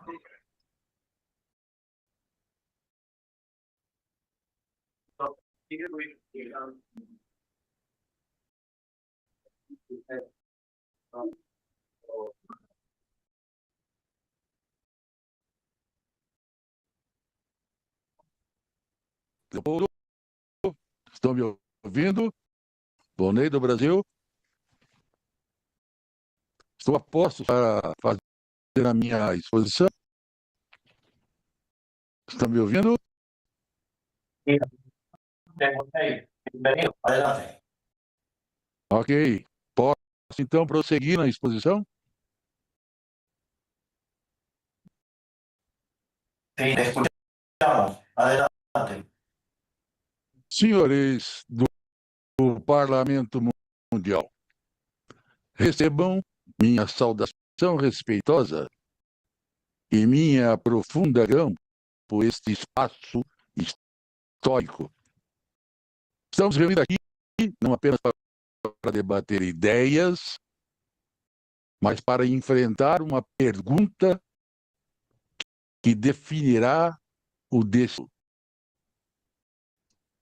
Como governaremos um mundo que já se tornou irreversivelmente comum? O tema proposto a priori foi a formação do Parlamento Democrático Mundial. Tal assunto é de enorme dimensão analítica para ser tratado como pretendido por mim em tão curtíssimo espaço de tempo. Sobre um parlamento mundial, juridicamente e legitimamente considerado, passa necessariamente pela existência de um Estado global. Temos ainda em construção um modelo de constituição dos povos da Terra e um modelo de parlamento. O Parlamento Mundial, ambos oferecidos como um ponto de partida para uma tão necessária, urgente mudança de ordem geopolítica. O Estado aberto, o Estado global e a Constituição dos povos da Terra é o que trataremos agora. Eu vou colocar no chat, vou postar no chat, dois PDF que resumirão esta minha exposição. Nos 4 séculos, o Estado nacional soberano foi o êxito da política.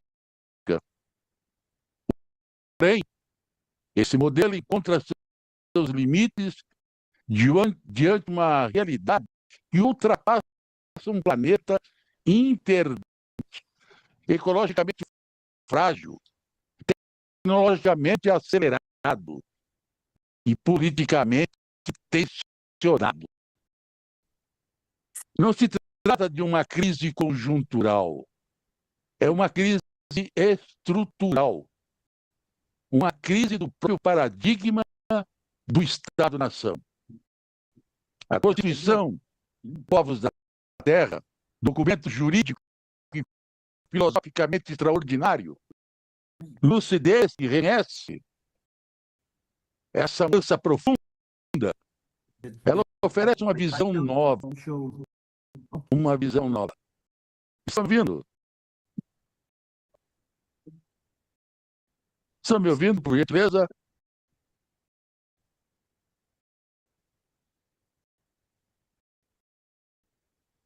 A Constituição dos Povos da Terra, documento jurídico e filosófico de extraordinária lucidez, que reconhece essa mudança profunda. Ela oferece uma visão nova, a do Estado aberto, etapa intermediária entre o nacionalismo fechado e a cooperação planetária democrática. Permitam-me esclarecer.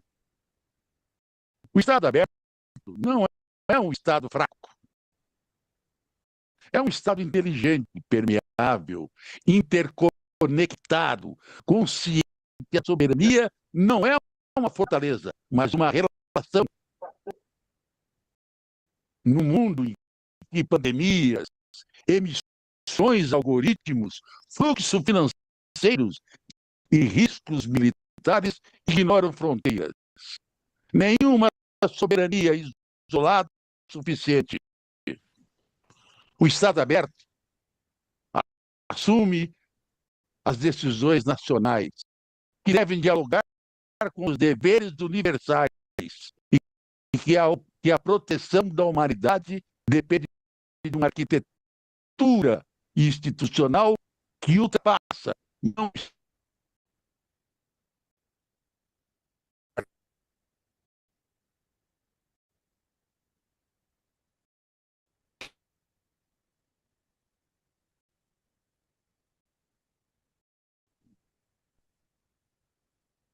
needs to be frozen.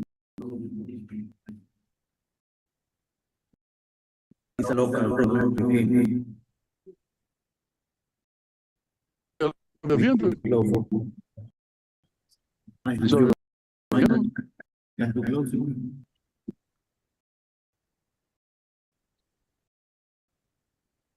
Estão me ouvindo? Por favor, responda-me. Ahora sí. Ahora sí, Volney.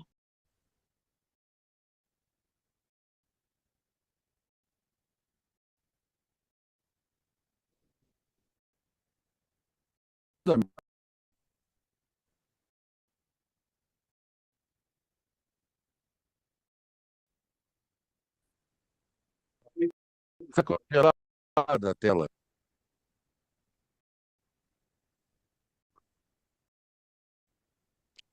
Por gentileza, poderiam responder se estão me ouvindo? En momento te estamos Estão me escuchando ouvindo? otra vez. Sí, Sí, ahí te escuchamos. Posso prosseguir? Senhor presidente Glenn, posso prosseguir? Continúe.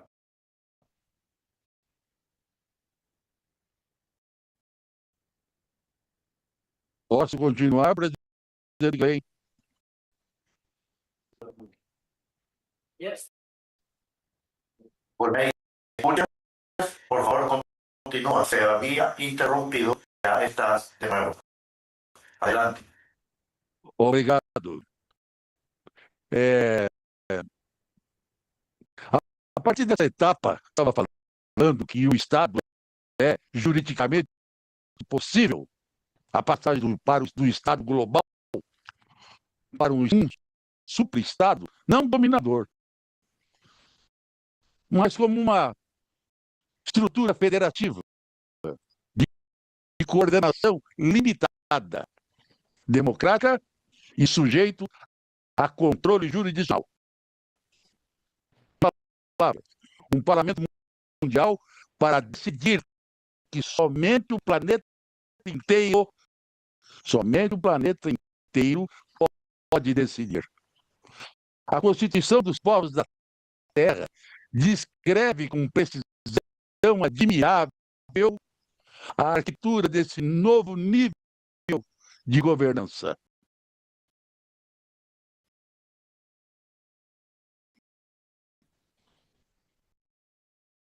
Executivo limitado e controlado, uma corte de justiça planetária, princípios universais de pluralismo, subsidiariedade e direitos humanos e uma cláusula ecológica que não é retórica, mas vinculante.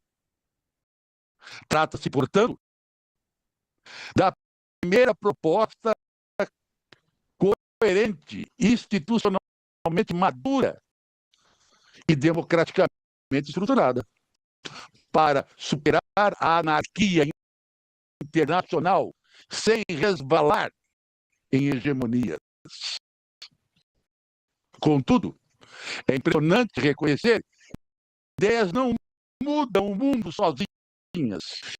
Ideias não mudam o mundo sozinhas. São necessárias vias institucionais de transição. Nesse ponto, a Constituição dos Povos da Terra é novamente pioneira. Ela identifica o poder constituinte planetário, um poder que não elimina os povos, mas reúne, que não substitui os estados, mas os articula, que não uniformiza culturas, mas garante coexistência e dignidade. Esse poder não nasce da força, mas do comum destino humano. É nesse contexto que o Parlamento Mundial Provisório tem um papel singular. Nós somos o laboratório político, o espaço de experimentação normativa, o primeiro esboço da comunidade legislativa planetária. Nessa missão, ou nossa missão, não é substituir estados e demonstrar que uma governança mundial democrática é que ela pode ser razoável, limitada, plural, juridicamente estruturada. O desafio agora é avançar. Por isso, apresento uma tese simples, mas decisiva. A transição para a governança planetária começa pela formulação do Estado nacional, Estado aberto. É a transformação do Estado aberto em Estado global. Depende de instituições como esse parlamento, que antecipam, modelam e legitimam o futuro. O século XX não exige coragem disciplinada, imaginação responsável e realismo ético. A alternativa ao Estado global democrático não é o retorno ao passado, é a fragmentação violenta, a corrida armamentista tecnológica e o colapso ecológico. A Constituição dos Povos da Terra não é uma utopia distante, é um ponto de partida. É uma gramática jurídica pronta para uso. É uma visão que oferece a racionalidade, a cooperação global e, acima de tudo, uma resposta à altura da maturidade que a humanidade finalmente precisa demonstrar. Nós aqui reunidos temos o dever moral de cultivar essa maturidade, de oferecer ao mundo uma visão que não seja de medo, mas de possibilidade, de mostrar aberto, não reduz identidade, e sim a reserva. Que o Estado global não significa não elimina povos, e sim os integra numa comunidade política baseada na dignidade humana. Concluo com uma frase que é o espírito desse momento. A humanidade não precisa escolher entre soberania e futuro.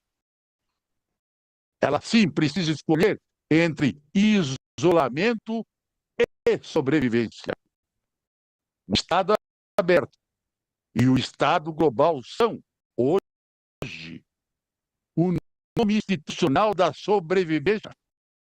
Muito obrigado e que esse Parlamento Mundial, à altura da história que se escreve diante de nós. Obrigado.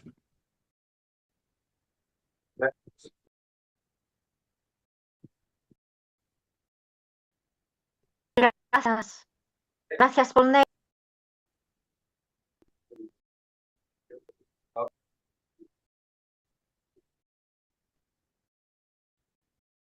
Thank you very much, Bonnet. We are very grateful for your presentation. You have very interesting concepts about the open state and the living constitution. Many of your proposals, I think, are already in the Earth Constitution. Of course, your ideas are very futuristic, and I'm sure that the time will come to incorporate them in the Constitution. But I do know that we are in a process of revision of the Constitution to update it. So I think we would be very grateful if you could send to the Commission for Legislative Review your ideas to see how can we improve even more the text of the Constitution. When you speak the necessity to go to the citizens and that they control in a democratic way the parliament, I think that we can incorporate the world electoral districts in this purpose to go from down up in a democratic way. So that would be very important that you send your observations. You have the Constitution, so you can explicitly propose which article do you think can be improved. Very good. Leopoldo.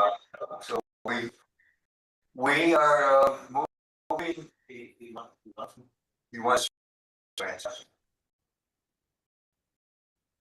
Leopoldo, a sua pergunta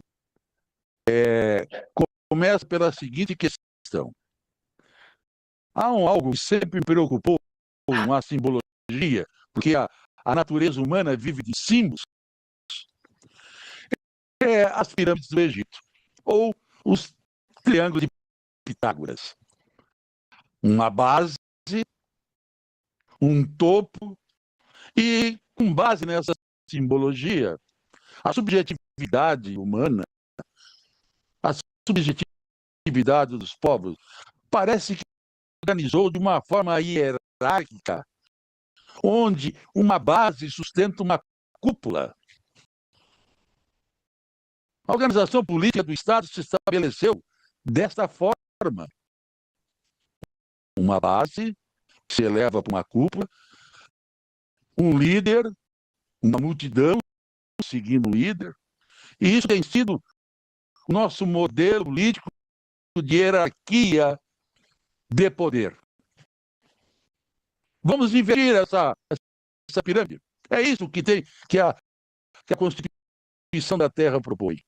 Uma inversão da pirâmide. Começa do cidadão, o cidadão vai ao topo, e a pirâmide é invertida, a base fica para cima. Né?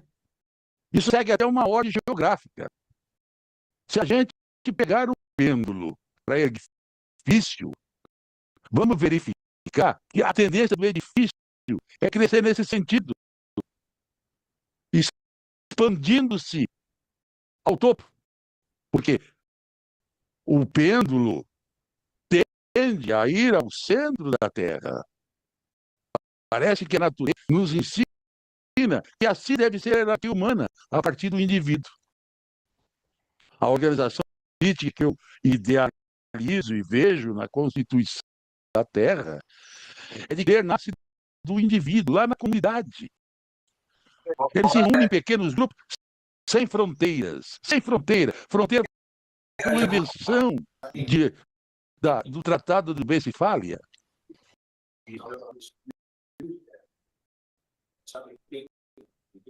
Well, thank you so much. We are scheduled to have a lunch break at 1:30. And so we have time for one more presentation before lunch. And we have with us, I hope, David Bella, who is the president of the World Service Authority.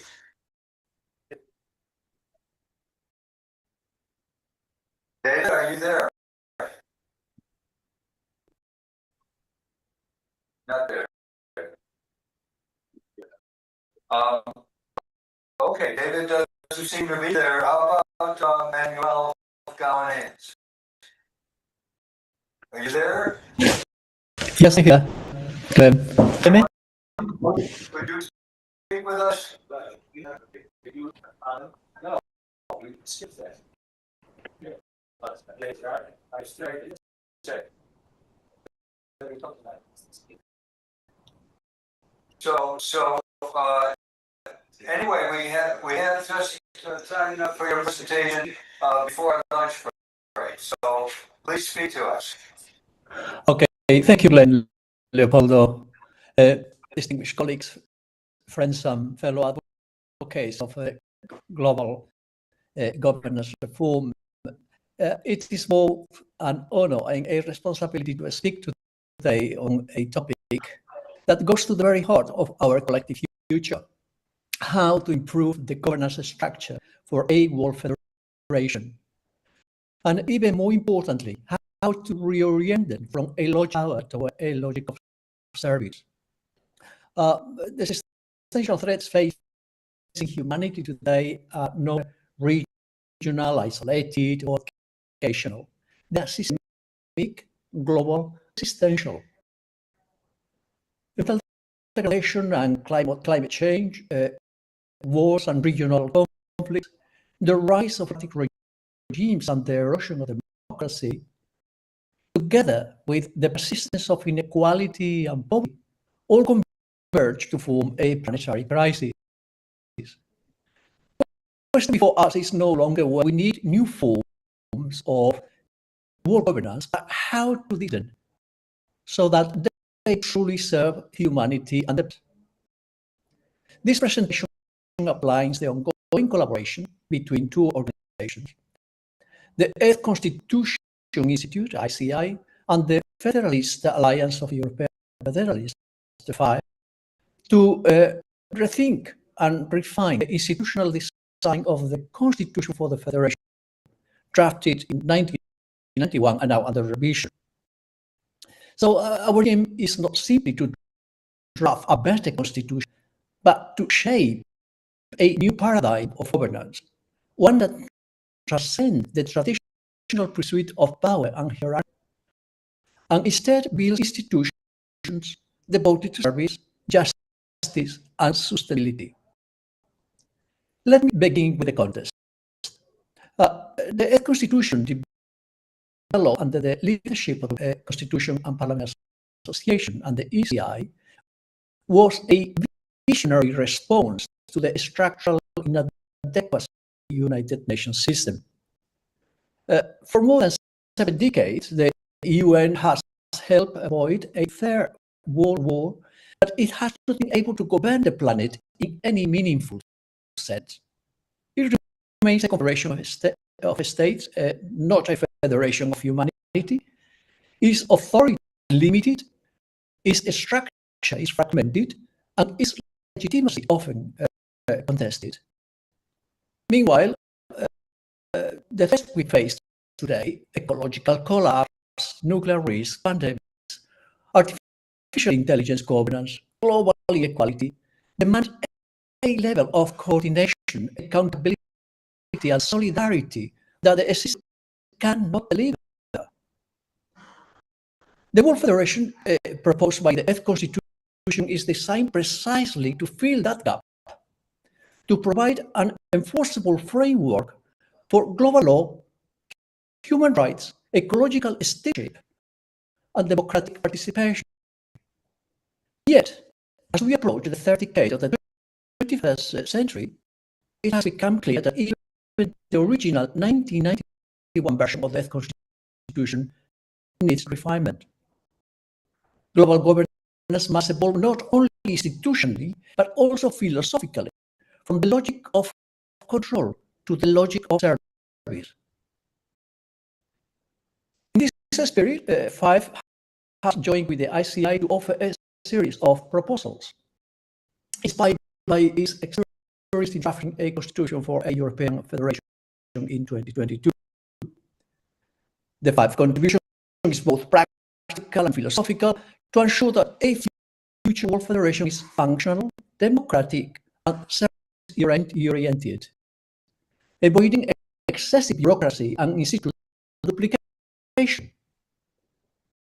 Where the ECI brings a long-standing moral and constitutional vision rooted in the idea of humanity as one community, the FIVE brings the technical lessons of federalist design: simplicity, subsidiarity, proportional representation, and accountability. Together, these perspectives offer a path toward a world federation that is not merely larger than national systems, but better, more transparent, more participatory, and more humane. Let me now walk through the 7 principal reforms proposed by the FIVE, how they enhance the vision of the Constitution. The first proposal is the elimination of the world electoral and administrative districts. In 1991, the Constitution, this proposed the creation of the districts as a way to balance representation and global administration management. However, in practice, this district risks duplicating governance structures and creating confusion about who is responsible for what. They blur the line between global and local jurisdictions. The reform 5 is proposed and removes these districts. This simplifies the system and strengthens the principle of subsidiarity, the idea that decisions should always be taken at the lowest level capable of addressing them effectively. By eliminating these unnecessary layers, we ensure that the World Federation supports and complements national governments rather than competing with them or overriding them. And let me be very clear, the district-based model is a major systemic flaw. If it's not removed, it could eventually lead to the collapse of the current constitution. In my view, also of my colleagues at FIF, it is the single greatest obstacle to creating a functional and sustainable world federation.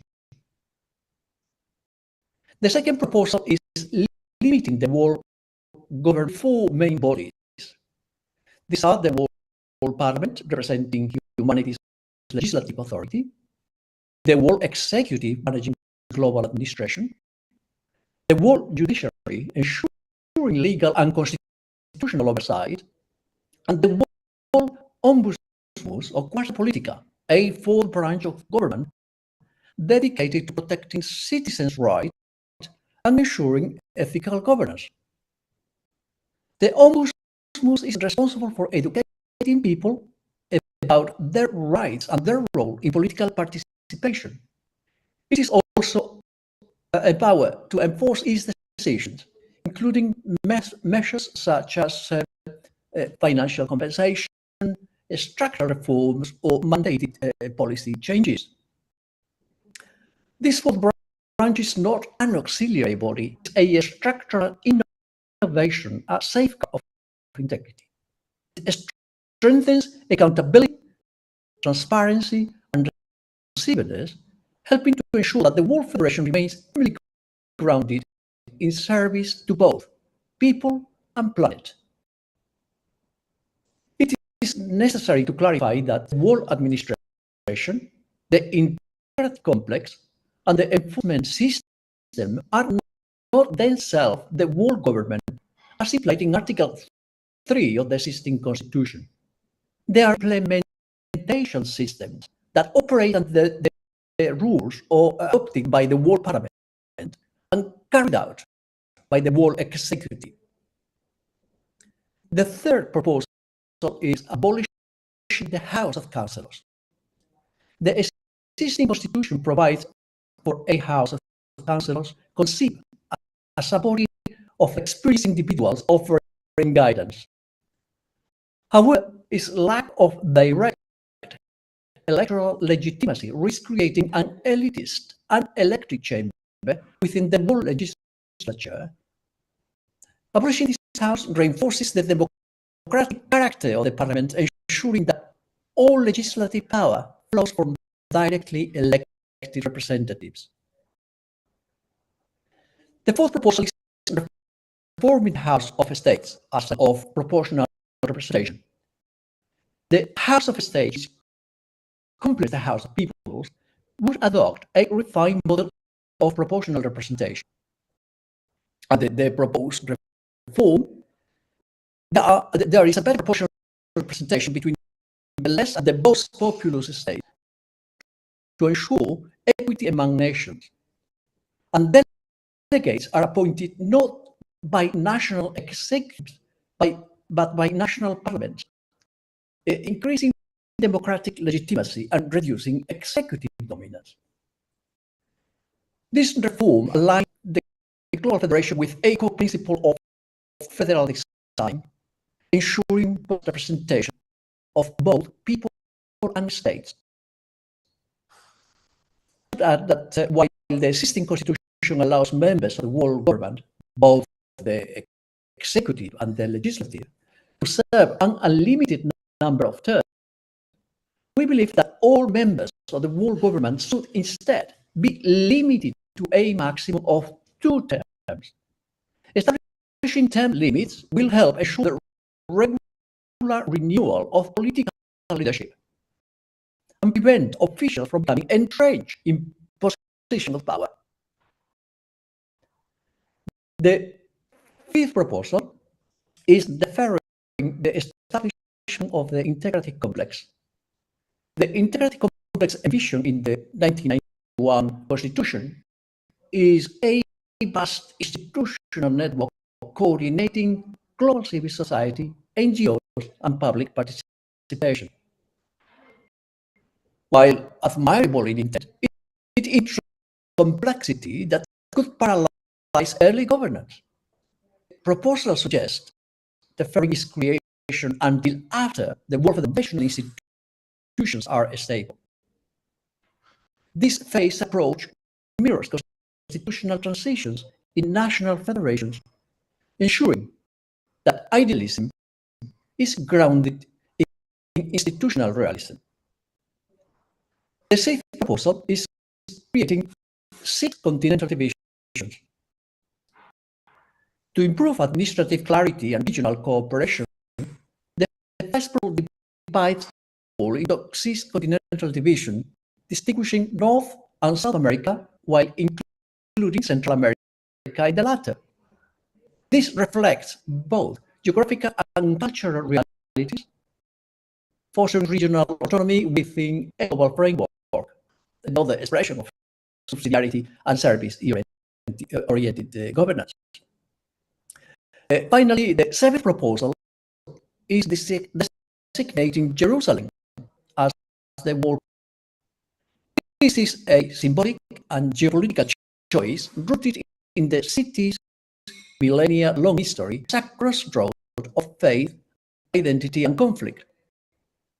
By establishing Jerusalem as the seat of an impartial world authority, the proposal envisions transforming a place divided by conflict into a symbol of reconciliation and unity. But beyond institutional designs, the deeper transformation lies in the ethos of governance. Traditional political systems from empires to nation states have been structured around power, the ability to command, to control, to defend. A world federation must invert that logic. Its legitimacy cannot rest on power, but on service. Service to humanity, to the planet, to justice, and to future generations. This shift requires more than administrative reform. It demands a new civic culture, one that values accountability over authority, cooperation over competition, and responsibility over privilege. The World Ombudsman embodies this shift. As a fourth branch of government, it institutionalizes ethics and protection of rights, ensuring that global governance does not drift toward technocracy or tyranny. In essence, the World Federation must not be a super state, but a servant state, a structure designed to coordinate. No nation can manage alone, while empowering communities and individuals at every level. To conclude, this revision of Constitution enriched by FAS's proposal is not merely an intellectual exercise. It's a blueprint for humanity's survival and flourishing. Our next steps are threefold. 1, refinement by continuing integrating lessons from constitutionalism and global governance research. 2, engagement by inviting scholars, parliamentarians, civil society, and youth to participate in novel deliberations of the revised text. And 3, mobilization to transform constitutional ideals into political momentum, preparing the ground for a provisional world parliament and a phased federation process. As we do so, let us remember that the goal is not to construct a world empire, but a world community, a federation of free peoples and a shared constitution of service and responsibility. The words of Albert Einstein still resonate. The creation of a world government is not merely desirable, it is essential for the survival of civilization. But I warn you, survival is not enough. We must aim for stewardship, solidarity, and the realization of humanity's moral potential. As we look ahead, The work before us is both visionary and practical. The revision of the Earth Constitution, inspired by the thoughtful proposals of the five, invites us to reimagine government not as an architecture of control, but as an architecture of care. It calls us to shift our focus from the pursuit of power to the practice of service, to build a world federation that protects life, advances justice, and safeguards the ecological foundations of our shared existence. Well, before we close, I'd like to remind you that FAST is presenting its proposal for strengthening the governance structure of a future world federation in a book that is published in two languages, English and Spanish, and that lays out the constitutional drafting methods and the reform principles presented today. The book also contains an explanatory memorandum that clarifies the purpose of the preamble and explains why the articles are not chosen means to achieve these goals. A feature that is crucial not only for citizens who wish to understand how they're interested by law,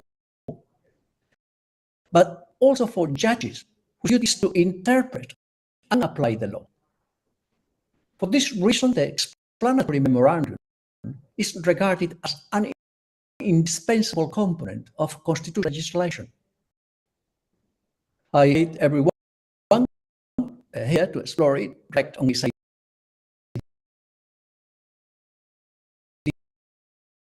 ideas, and join.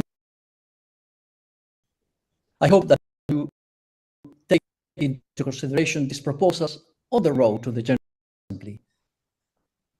Well, I cannot finish this presentation without expressing my heartfelt gratitude to my colleagues at FIVE for their invaluable input and support, and especially to Leo Brinkers, the former president, his guidance and teaching on the fundamental of federalism and constitutionalism. Without all that support, I wouldn't be here today talking to you. I also thank the organizers of this assembly for allowing us to make this presentation. So let's move forward.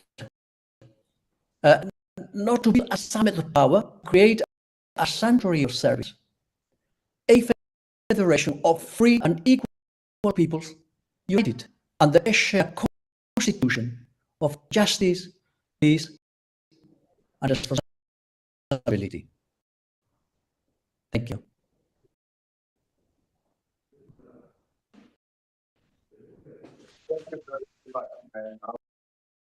Very much appreciate clarity and your very systematic and well articulated vision, or we'll certainly have that into consideration. We have time actually for David Gallup was not available, but there are other associates of David Gallup who can talk us. And so we're hoping they'll come forward in the few minutes we have before lunch and talk to us about the project of collaborating between the World Service Authority and our work with the Earth Constitution Institute to create a systematic system of voting and voter IDs and secure online participation for the people in our districts.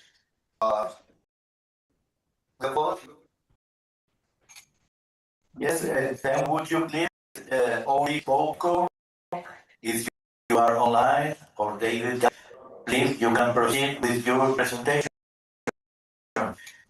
Okay. Hello, can you hear me okay? Hello? Yes, please. Perfect. Hi. I'll share my screen.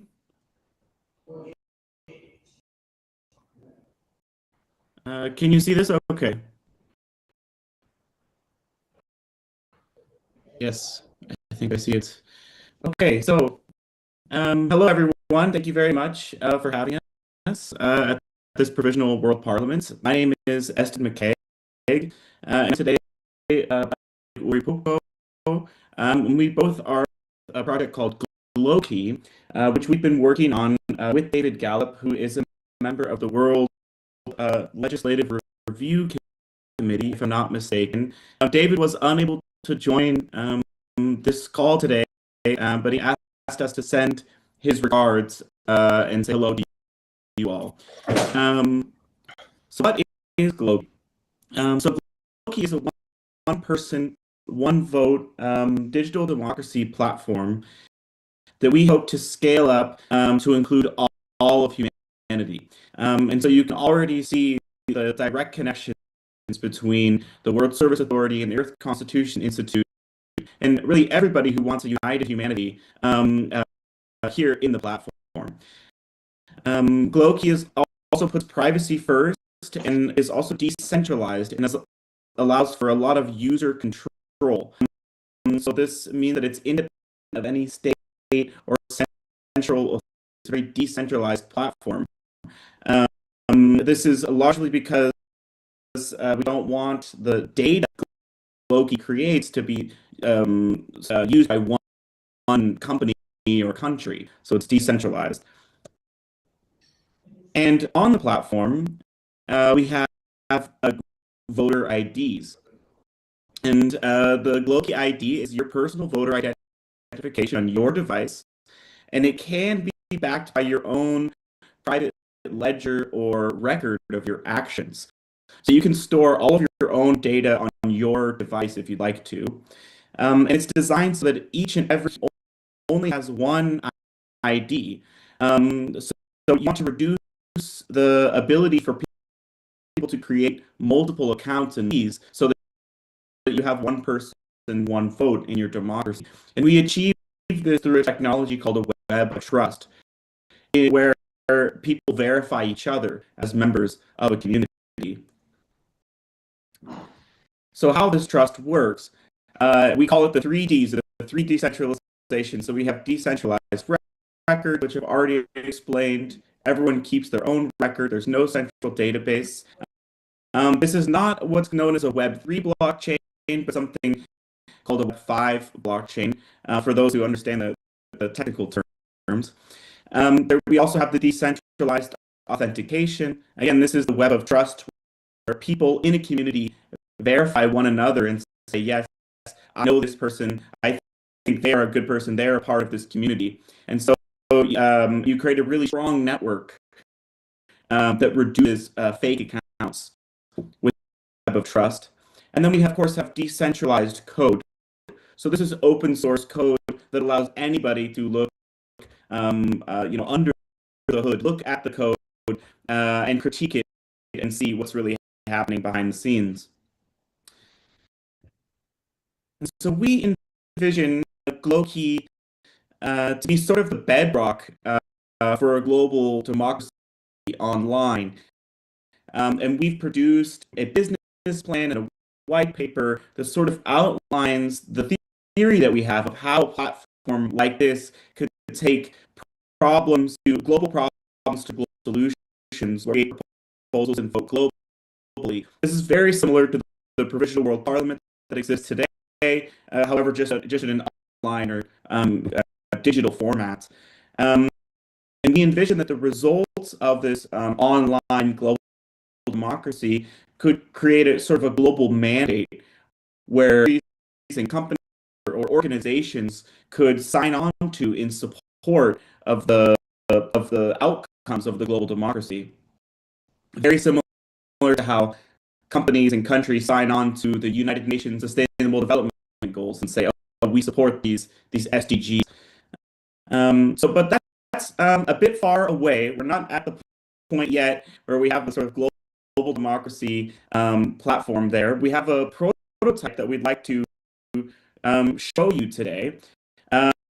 This is we didn't have 20 people join the prototype last week. We had about 3 or 4 people join the prototype last week, and they're on this call. So we had Olney and Alicia, who are on this Zoom call right now, and Francisco as well. And we went through the process of getting them each a global voter ID on the Glowkey platform. And so right now, I'm actually going to pass the floor to my colleague Uri, and he will show the voter ID and show the Glowkey community that we created, the Provisional World Parliament community, discussing an issue to sort of demonstrate how this looks like in practice. And then I will actually join the community to show you what it looks like for somebody to be verified within the Web of Trust. And then so it's quick, and then it'll come to me at the very end. So right now, I'll try and stop sharing, and then I'll pass the floor over to Uri. Thank you, Heston. Can you hear me? Yes. Let me show you the. Can you see that I'm showing? Yes. So this is the Glowkey. It's only a prototype, but it already demonstrates the 3Ds that Eston talked about.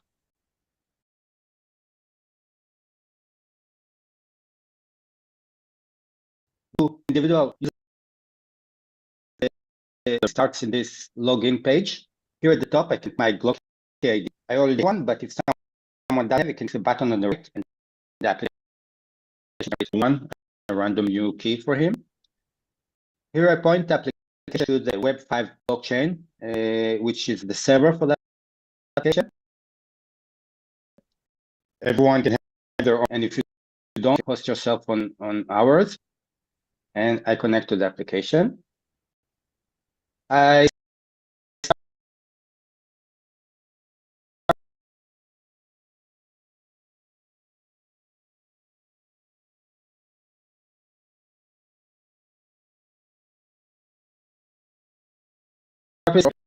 every community Glowkey network is created by some person, some individual who is the founder of the community.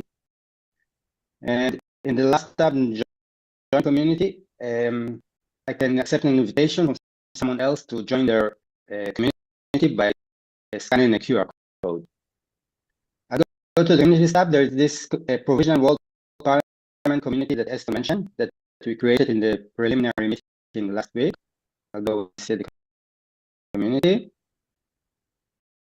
So here in the members tab, I can see myself and Volney and Alicia who joined last week. In the share tab, I can share the QR code for friends of mine to join the community. There's a currency tab where the community can control together or share the coin. And there's an issues tab where everyone can raise issues for discussion and voting. Part of the community in the members tab, there's this blue button up here, the ID card, where I can, let me see for a second if I can zoom that in.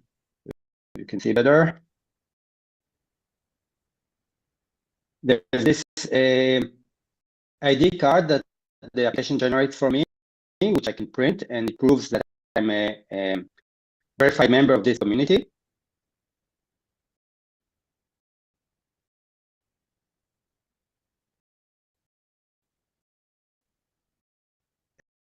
If I go into the issues tab, then there's some exemplary issues we raised in the past week. Let's go in, for example, for this question of the capital city. So this is, we need the capital city for planet Earth. Right? We can create a discussion here on the first page, open discussion with comments and comments over comments. Or I can go to the proposals tab where I can add my own proposal to resolve this issue. There are already some proposals here. Then I can go to the vote tab and I can rank the options as I wish by dragging the options that I like above or below the acceptance bar. Like that. And once I submit my vote, I can go to the outcome tab where I can see the accumulated results of the voting of the whole community. That's a very short demonstration of a Glowkey application. And now I will show the QR code and pass back the the microphone for Esmond to scan this QR code and join the community and share his screen so we can see how it looks like. Thank you, Uri. Second.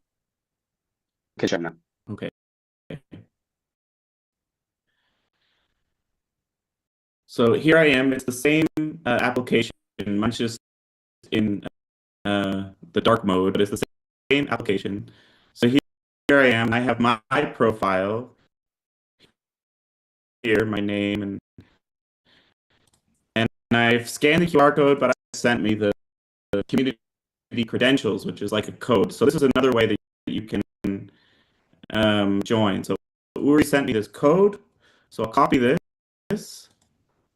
and put this here. You can also just scan a QR code on your phone. I'll do this and then I'll join community.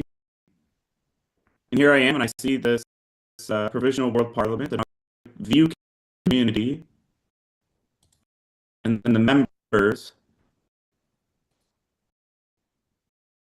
And then I'm here and so this is the web of, so these three people, Uri, Volney, and Alicia, they need to approve me, but I also need to approve them. And so in this way, you sort of have a two-way verification process that we all verify that we are a human being, and more importantly, only in the network one time. Because again, you want to preserve that one person, one vote standard in your democracy. So normally, Alicia would have a picture of herself here, and I could, oh, that is Alicia, and I approve her, and then the same thing for Volney, so I know, oh, that's Volney, approve him, and there's Uri, approve him, and so then those three people approved. I think they need to approve me, so I'm still not in the platform yet, so now I'm waiting for them to approve me, and then I'll join the community. Is that correct, Uri? Yes, exactly. Yes. Back to our press screen and oh, whoops, slideshow. If you are interested in exploring or learning more, I'll share these links in the chat as well, so you can just click the Zoom chat. But you can join this demo prototype that we have shown today. So you can scan the left QR code and participate as a user right now. But you can also scan the right QR code, and that's where we have a page that explains the platform. We have our business plan there, and hopefully answers a lot of questions about what we hope here and how Glowkey can serve not only the Provisional World Parliament and the Earth Constitution Institute, but really anybody seeking to build a global democracy online. So that's the presentation. I thank you very much for your time, and I wish you the best of luck with the rest of your Provisional World Parliament. Thank you very much. Thank you. So I appreciate all three of them. Great to have you with us. I have a Bill, do you want to say something about?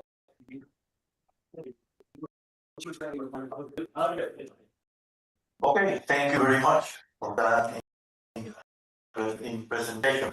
I wanted to say something because we decided to create a youth committee. Yes, we couldn't have the panel today, or we didn't have enough panelists, but the idea, I spoke with your permission that I'm Cole to you here. Mr. Amit has a work with youth in schools and high school. And he is working with youth. So I propose him to have a team with youth and on every various there are youth, and we need a new generation here. If we see all of we are participating here in the room or in the room. I think that the average is about 50 or more, so we need new generation. So thank you very much. Even we couldn't have that. Thank you very much, because then we have something to work. Morning.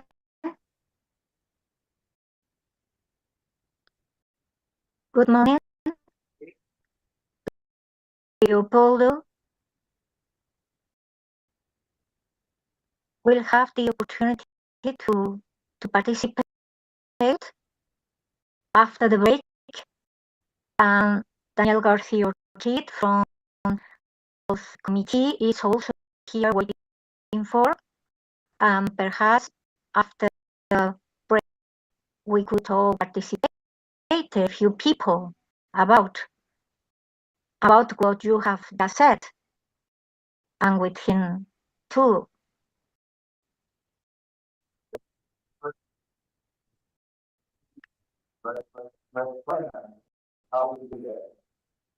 So, well, now it's lunchtime, we'll take a lunch break. In 40 minutes. And then we'll come back and look at